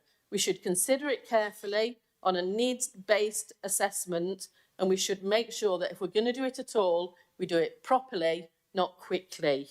Thank you. I hope you'll all support my motion. I really do. Thank you.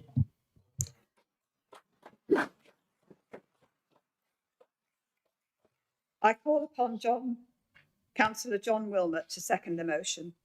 Thank you, Chair. I do second this motion and reserve my right to speak.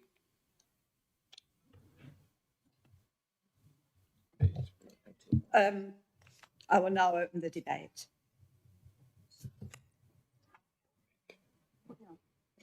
Councillor Barton. Thank you, Madam Chairman. I agree that this council needs to debate the options and the way forward for local government reorganisation, but councillors need the information in front of them first and a full report from officers. The 9 councils have been working on the options since January, and I'm meeting the leaders of all those councils tomorrow afternoon, where the consultants who have helped put the information together will be present and finish the work for the first, and I will see the work for the first time. You've asked about consultation. The interim plan that was the council approved back in March gave a commitment to engage with communities, and we'll also be talking about that tomorrow with the other leaders from around this county. On your points about funding, the government is actually out to consultation on new needs-based formula for local government. So I don't need to write to the Prime Minister or the Secretary of State. We're responding to that consultation as a council, and we include the points you've made in the motion. I've been asked lots of times my position on LGR, and I have been asked a lot, I can assure you. I've always said that we'll use the evidence-based and talk about it as a group. And you as all council members will need that information so we can come to an informed decision and hopefully a good way forward for our residents. And I will ensure that will happen. This isn't our policy. We haven't asked to do LGR. As you say, the government have instructed us to do this. I don't think any of this people in this room want it. I'll make sure that we do the work properly and to the best of our ability. I am a professional in everything I do, and I will carry this through professionally as leader. It's been a big task to take up, to get up to speed on this, and some of our members are still coming up to speed on this, and I know other people in the room want bringing up to speed on it as well from officers, and I'll make sure that happens in the forthcoming weeks. If it means calling an extraordinary meeting, then we will do. It's an important thing. You're dead right. It's the most important thing we'll do in our administration, no matter how short or long it is. So therefore, unfortunately, I won't be supporting your motion. Thank you. Councillor Smith. Thank you, Chairman. Councillor Cullen started the meeting earlier this morning. I think I've lost track of time. I know we've not had many debates to talk in, but she started the meeting by saying, "Come and join them." Well, Councillor Cullen, you're about as left as Corbyn. I'm about as right as Farage, but I think you should come and join us, because I totally agreed with everything you said in your speech, and I've agreed with you throughout the day, actually. So you might not like that being aired, the fact that I agree with you, but I do. Madam Chair, the Conservative Group will be supporting the active section of this motion, which, to be clear, is the only part that actually matters when we vote, Madam Chairman. The local government reorganisation process, as the leader has just set out, has been imposed upon us by the Labour government, who hope to rush it through with their intended changes at a breakneck speed before residents and taxpayers and even councillors, as Councillor Barton's just set out, even know what the hell is happening. And let's just be absolutely clear. There's only one reason that local government reorganisation is on the table, Madam Chairman, and that is to bail out the financial incompetence of Labour councils right across this country. Hundreds and hundreds and hundreds of millions of pounds the Treasury are giving to Nottingham City Council for their own financial incompetence. It is completely bonkers, and we should be working together, all parties, including the Labour Party, to stand up to the government and say, no, the residents of Nottinghamshire should not suffer because those lot in the city can't get their act together, and we should all be saying that, Madam Chairman. The first phase of this process did not make proper provision or even allow time for a formal consultation on all the options, but that can be the blame of the Labour government's ridiculous timetable and not this council or the previous administration or the new one. I'm sure ministers anticipated that an extensive consultation would not have produced much public support. So don't ask a question if you don't like the answer, I think is the minister's mantra, Madam Chairman. Because there is nobody in their right mind across Nottinghamshire, whether that's Broxtowe, Gedling, Rushcliffe, or wherever you live, that would want to join with the city. And that's why the Conservative administration in March voted to endorse the local government reorganisation option C. It was the only option at the time which advocated for one unitary covering Nottingham City under the current agreement, Madam Chairman, and one unitary authority covering the county of Nottinghamshire. When voting for option C, we had in our minds the multiple public petitions telling us in no uncertain terms that taxpayers in Broxtowe, Gedling, Rushcliffe and Ashfield did not want to merge into any type of boundary agreements that would see them joining with the Labour-run, failed, bankrupt and service-cutting City Council. The Broxtowe Alliance stated earlier this year that they also cannot support a merge of Broxtowe Borough Council with a new council that will encompass the current City Council boundary, which is in a dire financial position and disadvantages Broxtowe residents and ignores the concerns and wishes of those residents. Broxtowe Alliance called on the government to suspend the local government reorganisation review proposals in Nottingham and Nottinghamshire pending the financial stabilisation of Nottingham City Council. Madam Chairman, the problem for Sir Keir Starmer's government is that it is on the collision course with almost everyone over local government reorganisation. I'm sure Rachel from Accounts genuinely wants to cut the bill for the local government because she's got to find money wherever she can now that the government can't even get their own watered-down welfare bill through Parliament. But the true socialists remaining inside or outside the Labour Party are no doubt staggered to see a Labour government seeking to reduce public expenditure, creating or maintaining a big high-taxing public service bureaucracy in support of their raison d'etre, Madam Chairman. Conservatives, on the other hand, have no problem with making the local government more efficient. Our objectives have always been to create the most streamlined and effective structures to maximise the amount of taxpayers' money being invested into local services, rather than bureaucracy or buildings. I won't mention County Hall, we haven't got time. In fact, a previous Conservative administration of this council developed a full-costed unity proposal to save taxpayers at least £27 million a year, and that £27 million could have, should have and should be invested into services, Madam Chairman. Conservatives are certainly not going to stand by and watch parts of this county exploited to absurd and blurry and failed Labour-run councils in Nottingham, especially when we know the city expansion will only bring tax rises and service cuts for the most unfortunate residents dragged into any such expansion. 30 seconds. Just to summarise then, whilst we don't agree with the preamble of the motion, we agree with the points set out in the motion and will be supporting it. And we agree that any plan should be subject to consultation with the residents. And we've always said that the petitions are the way that that's being done at the moment. Thank you very much. Thank you, Madam Chairman. And I've been involved with this local government reorganisation debate since before the May elections. And so I do actually wear two hats when it comes to this particular issue, because not only am I elected on the Nottinghamshire County Council, but I'm also the leader of Rushcliffe Borough Council as well. So I will be party to the discussion that the leader mentioned earlier that will be taking place tomorrow. And indeed, the leader and I, in our two respective roles, have had several conversations about reorganisation over the last, whatever it was, couple of months or so. So the first part, or this, should I say the first part of the motion, which talks about opposing, if not clearly supported by robust, verified service improvement, that's the most important part, because that refers to the residents. And it's the residents that is my priority. And of course, wearing my Rushcliffe hat, the residents of Rushcliffe are my first priority. Wearing my county hat, of course, the residents of the whole of the county are my priority in terms of the services that they receive.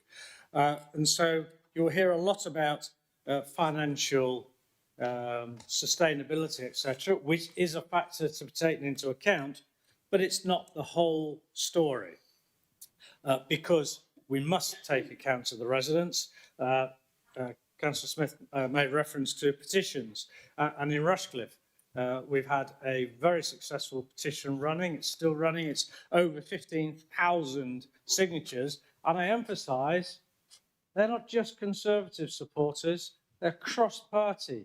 We've had declared Labour, Lib Dem, all political party supporters say, well, I don't support the Conservatives, but I'm signing this petition because I support you. We do not want to lose the excellent services that are received in the county and in Rushcliffe. And with the financial instability of the city, I have to say, how can you possibly say that things like libraries, leisure centres, all the services, that they are not going to be under threat? Because they've closed them in the city. So therefore, in order to bail them out, the rest of the county is bound to suffer for those areas that are going into the city. And that's why the petition is so important. We reckon we'll probably be heading towards 20,000 signatures by the time we've finished. Population of 120,000. So that's a massive proportion of declared people, never mind about those that haven't actually signed the petition. And surprisingly, I still encounter people who say, oh, I didn't know about it. Oh, crikey, yes, I'll definitely sign that. So the problem is that we have got so much information to amass in such a short time. We need to be consulting with the public, but also the amount of information that we have to assess, even just as leaders and chief execs, is amazing. And we are thwarted by the government. The minister's letter, which was promised way back, was over a month late. So that gives us even shorter time to discuss this. Oh, but no, he hasn't extended the deadline for us to submit our bids. We've still got to condense and do the work in an even shorter time. So at the moment, they have said it's definitely going ahead. Who knows? sometimes people keep saying that they're definitely going ahead, and then suddenly, oh, actually, we've changed our mind. But who knows? But anyway, it's absolutely important, and I'll just finish, Madam Chairman, by saying, repeating, the residents are my priority. No more. Oh, we've got Madam Councillor.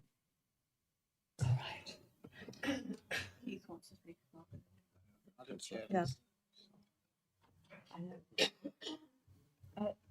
Councillor Anson. Sorry, Councillor. Sorry, I missed you. Thank you, Madam Chairman. I'm pleased to welcome the 3 new county councillors. I'm sure they're going to enjoy it. Some of them have not been here before and they'll find it difficult to start with, but they'll soon get their feet under the table. As regards local government reorganisation, no constituents and our residents have had a word or even a comment other than from representatives like us. They've had no say, no choice, nothing. You know, in any organisation, no organisation would go ahead and really ignore the people they represent. It's not practical and it don't make sense. Who wants to join with the useless city council? Who really wants to join with them? I can't think of one council that has any interest whatsoever with joining the city council. And in fact, they've been far better on their own. I know it don't make sense to the government, but all we need is the government to once again make another U-turn. They're quite good at that. I represent my constituents, and Labour, as far as I'm concerned, don't listen to anybody other than themselves. At Mansfield, when this was discussed at a council meeting, and it came along as a piece of paper, just like that, and asked us to support it. And the Labour mayor had made his mind of what we were going to do, and I voted then against anything to do with it. I said, this is so quick, there's been no consultation, nobody knows anything about it at all, just only a piece of paper. So, as far as I'm concerned, I represent my constituents. They're more important to me than anything. And I think that to go ahead with local government reorganisation without proper consultations and discussions, I think it's important.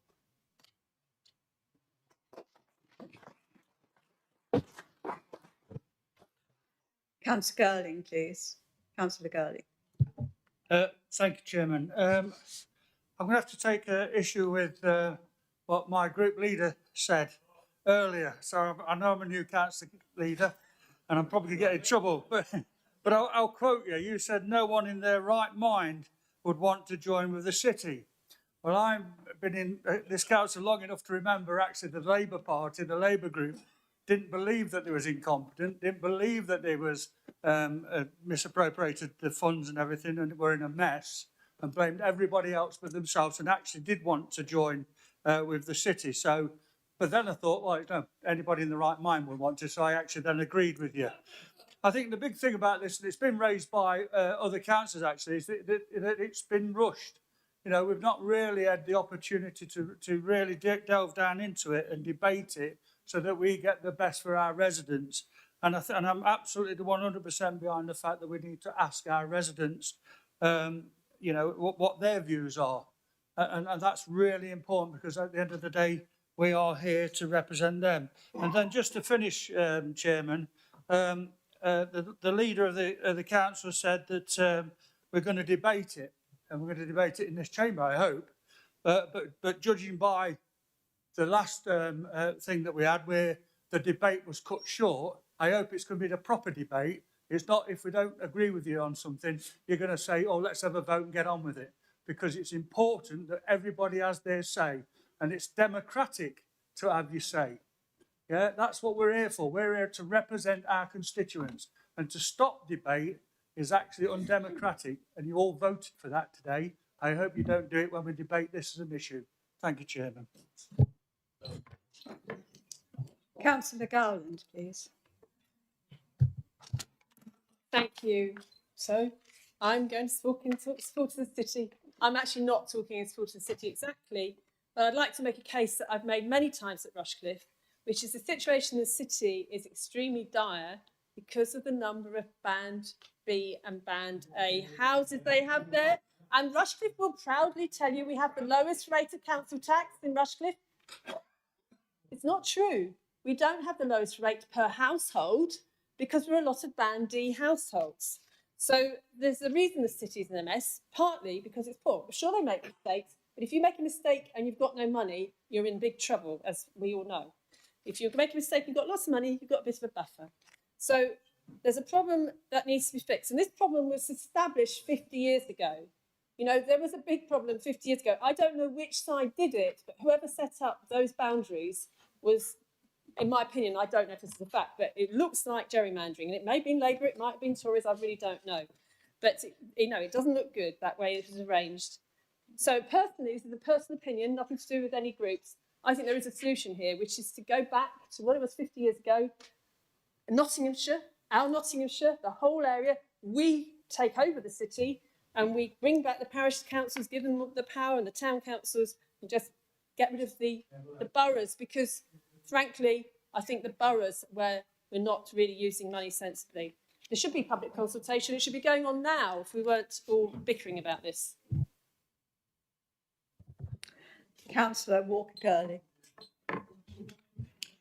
So, thank you. I'm a councillor in Broxtowe, and we're on the chopping block regardless, according to the ones that are there, the options that are there, sorry. So I agree with everything that everyone said so far, but ultimately we do need to be careful, because if we don't make any decision, that is still a decision. So we can go against it and it's going to get imposed on us by government, and we might end up with something else. So if everyone in this room can stand here and say to me that they fully understand all of the implications of what happens if we go against it, then fine, I'll join you on that. I don't believe that's the case, and I do think we just need a little bit more time, and that's all I've got to say.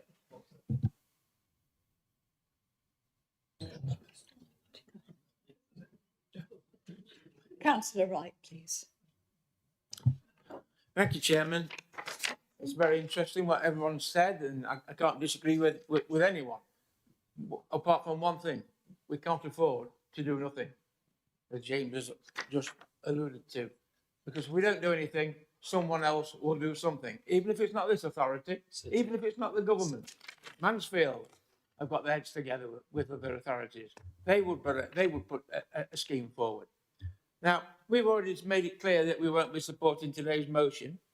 The motion caused us to use independent evidence, and that's what's been going on with this authority since January. And they've been working with PwC to provide that independent analysis. Members need to know the information that's available. We need to debate LGR, and we can't have that debate today. I think everybody will admit they're not 100% sure. I've had LGR rammed down my throat 4 or 5 times in meetings, and I'm still not 100% clear. The government has finally published a fair funding review, something that started back in 2015, and that review sets out the new relative needs formula and considers the impact of LGR. You've heard from our leader that we'll bring a report to full council for a full debate. And if that does mean an extra council, we'll call an extra council. Thank you very much. Thank you.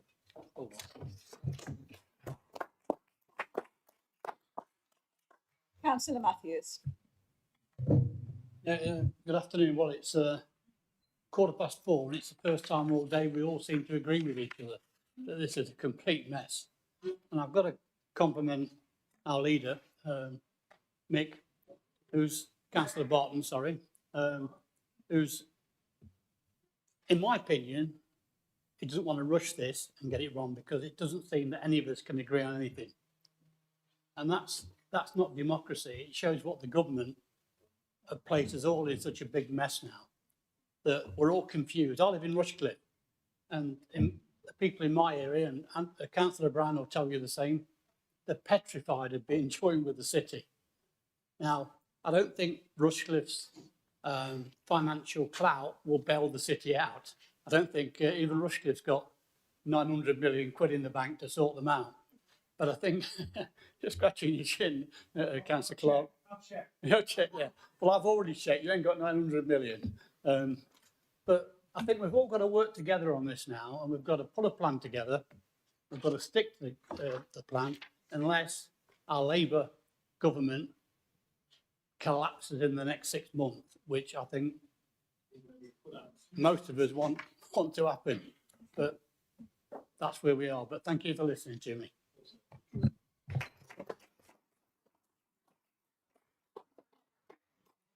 Councillor Wilmot reserved his right to speak. Do you wish to speak now? Thank you very much, Madam Chairman. So, chairs, members, I rise to second this motion that makes sense. And I say it with conviction and, frankly, with some anger on behalf of the people I represent in Hucknall. Because, once again, local people are being cut out of decisions that will affect every aspect of their daily lives. And this time, it's being driven by a government in Westminster that's forcing through a rushed, top-down reorganisation of local government in Nottinghamshire with no real consultation and no real evidence to back it up. We were told to submit options for reorganisation by March. 3 options were drawn up without even asking the public what they thought. This isn't good governance. This is box ticking on behalf of ministers who want to show progress without doing the hard work of listening to the members of publics. Let's not pretend this is about improving services. The evidence from other areas, like Buckinghamshire and Northamptonshire, it's crystal clear. These reorganisations don't save money. They don't improve delivery. They create bloated bureaucracies that are further removed from the people we serve. And they fail to fix a very real crisis in adult and children's social services. And I'll tell you something else. People in Hucknall don't want to be swallowed up into some faceless county-wide mega council. I report there will be anarchy in Hucknall if we end up being put in Labour-run, bankrupt Nottingham City. Residents want their local voices heard. They want services that are local, accountable and responsive. Their plan, or this plan, achieves nothing of that. Now, I have to say something about the hypocrisy we're seeing from other parties on this issue. The Labour government are rushing through this like a bulldozer, ignoring local voices and centralising power. But equally worrying is the behaviour of Reform UK. Before the election, they opposed the reorganisation. Now they're acting like cheerleaders for it. It seems like the only thing Reform UK can agree on is that they'll say something that suits them on the day. They're not standing up for local people. That's what we're here for, to stand up for local people. They're chasing headlines. Point of clarification there. I don't think anyone's disagreed with it. I don't think anyone's agreed with it. Move it on. Independents don't flip-flop. We listen, and we're consistent in our view. Any major reorganisation must be backed by robust, independently verified evidence, and more importantly, by the people of Nottinghamshire. That hasn't happened yet. This motion puts forward 4 common sense demands. No reorganisation without clear evidence of service improvement. Full open consultation, not just the illusion of choice.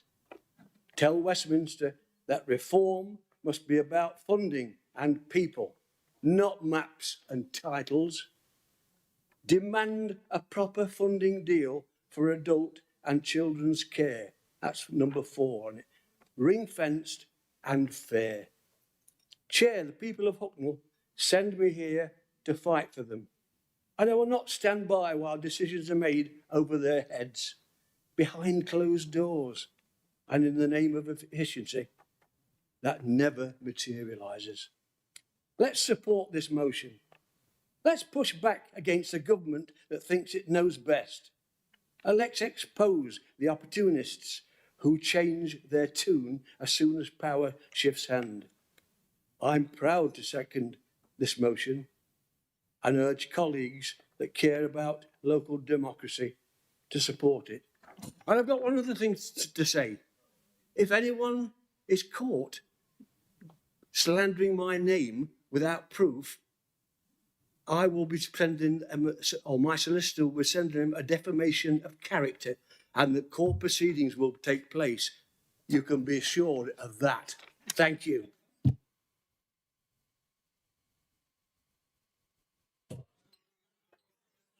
I call on Councillor Cullen for her right of reply, please.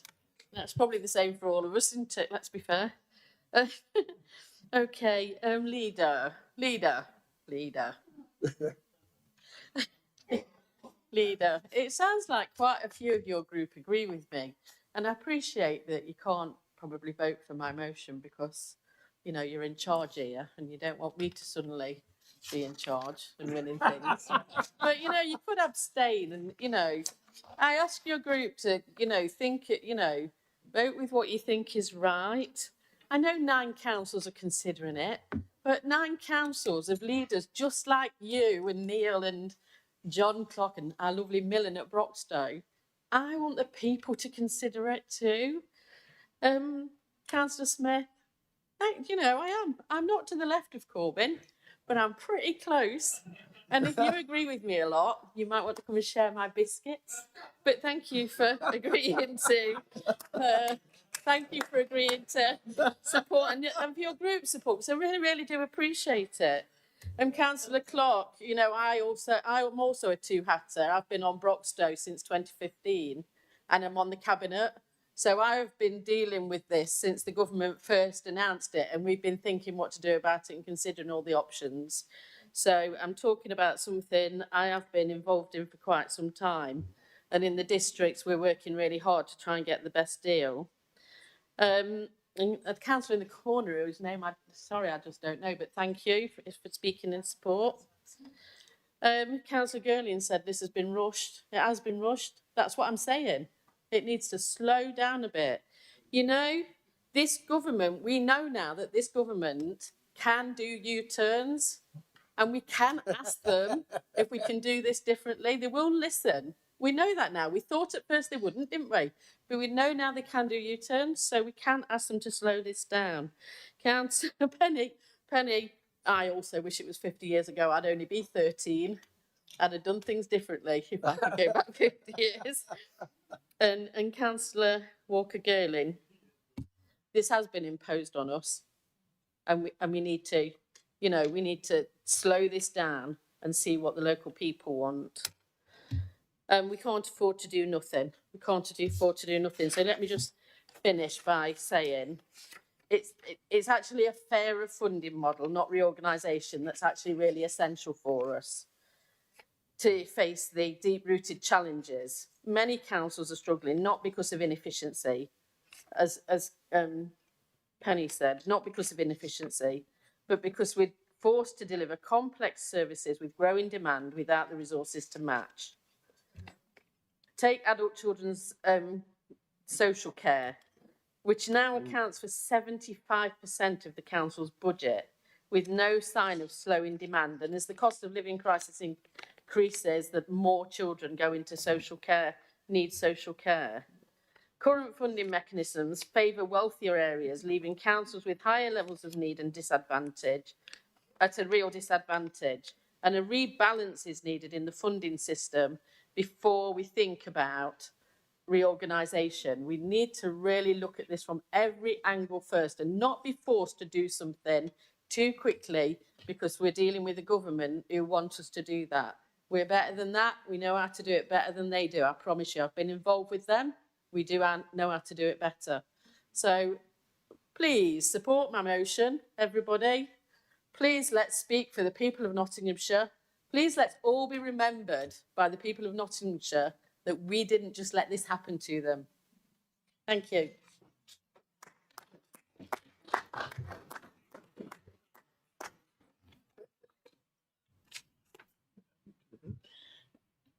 I will now put the motion to the vote. Can I have a recorded vote like everybody else has?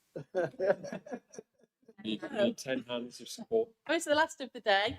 I mean, I can't, my group's not big enough to call for it on our own. 10 hands to support. Come on, 10. Come on, 10. Will do. It's another recording.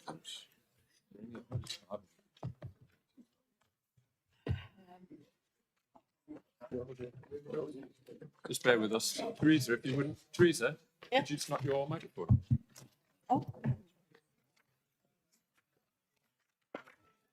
So who's not here? John Clark's not here. Steve Clark's not here.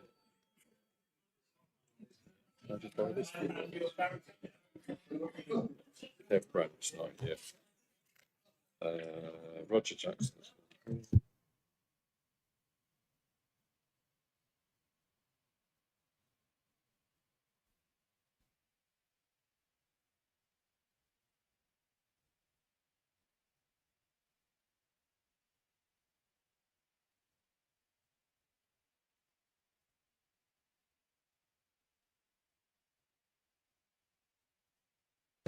Okay, members, if I can have your attention, please. Again, we've verified. We've got the right list. Okay, as ever, in order, withdraw your microphones, please, starting with Councillor Adams. For. Councillor Adekoke. Against, please. Councillor Ansah. Against. Councillor Barlow. For. Councillor Barton. Against. Councillor Bestwick. For. Councillor Bingham. Against. Councillor Byte. Councillor Brill. Abstain. Councillor Brown. For. Councillor Butler. For. Councillor Chowdhury. Against. Councillor David Clark. Against. Councillor Neil Clark. For. Councillor Clooney. Against. Councillor Cotty. For. Councillor Cox. Against. Councillor Cullen. For. Councillor Darrington. Against. Councillor Dodd. Against. Councillor Doddy. Against. Councillor Faccio. Against. Councillor Girling. Councillor Gould. Against. Councillor Gowland. Against. Councillor Green. Against. Councillor Introna. Councillor John. Against. Councillor Justice. Against. Councillor Lawton. Councillor Limber. Against. Councillor Lowe. Against. Councillor Lukacs. For. Councillor Mann. Councillor Mason. Against. Councillor Matthews. Against. Councillor McCormack. Against.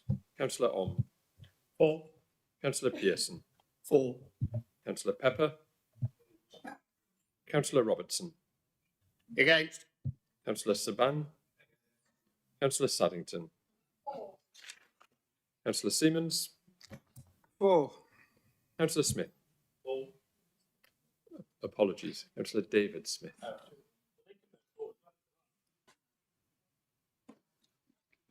Okay. Councillor Sam Smith. Councillor Stoll. Against. Councillor Vernon. Abstain. Councillor Walker Gurley. Against. Councillor Ward. Councillor Wheatcroft. Against. Councillor Wheeler. Councillor Wilmot. Councillor Kelvin Wright. Against. Councillor Martin Wright. Against. Councillor Simon Wright. Against. Thank you. Bear with us. Point of order, Chair. Point of order. Councillor Gamble wasn't called. You missed me out.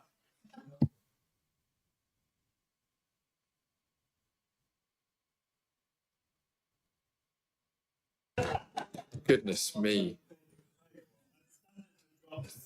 Three errors on our part. My apologies are to the chairman. Councillor Gamble, how would you wish to vote? Against.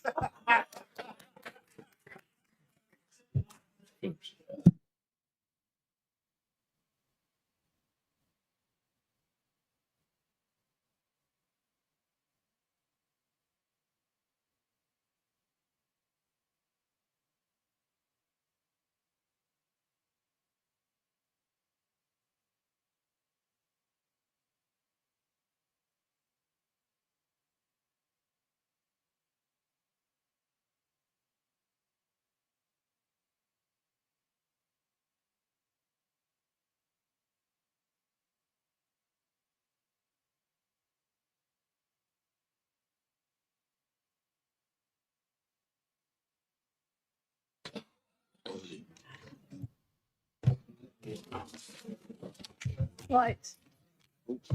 The outcome of the vote is as follows. Against, 35. For, 19. Abstentions, 2. Sorry, wrong way round. I've done it the wrong way Yeah. round. Try that again. 4, 19. Yeah, for, 19. Against, 35. And abstentions, 2. I did, and the motion has fallen. I did do it properly, You got but I did it. I went the wrong way up. Yeah. Yeah. You have one thing to do before you close the meeting. Oh, good. Right. I've got some really good news now for somebody. Raffle winners. The first prize was pink strawberry gin. It was won by Councillor Roger Jackson, ticket number 250. Who's that? Your side. It's left. It's fun. Right. Second prize, Bath and Body Trio, Councillor Dawn Justice, ticket number 145. A Tub of Celebrations, Councillor Wheatcroft, ticket number 215. Apparently, Councillor Smith would like to say something. You would say how much you want. Just let me say one more thing. We raised £136.10. Thank you. Councillor Smith. Thank you, Madam Chairman. Just a point of order 91, not about the raffle tickets. I didn't win. That's no problem. I don't mind. Look, it's now 4:32 according to the technology on my desk, which means we've got an hour left of this council meeting in line with the Constitution. We just spent 25 minutes during the Q&A talking about the ageing process. And then when it came to talking about bus services, which all our residents, every single one of us who have been elected to represent, when it came to talking about bus services and trying to protect them and trying to lobby the mayor to reduce the cap from £3 to £2, the motion was took to the vote. That's in your gift. The Constitution allows it. What I just want to stress and warn this chamber is restricting the democratic representative of our residents is a huge, huge step in the wrong direction.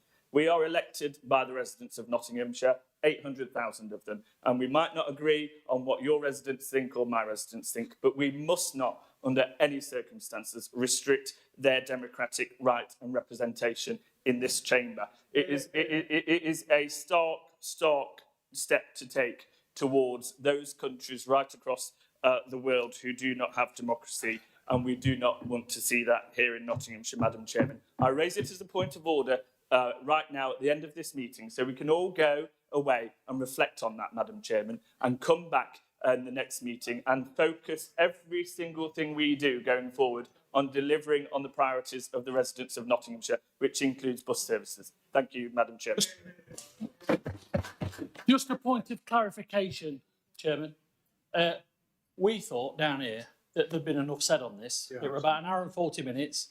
There were only 1 or 2 of ours, and there's 41 of us, or 38 today. There were 7 or 8 of you spoke. So if you don't think that's a fair debate, that's fair play. But hold on, I didn't interrupt you, so don't interrupt me, please. There was a fair debate there, so we made a call. You don't agree with it, we do. That's politics. We're not trying to stifle debate any way, shape or form. We are not trying to stifle debate any way, shape or form. You had an hour and 40 minutes to talk on one motion. Thank you, Chairman. Kept saying the same thing.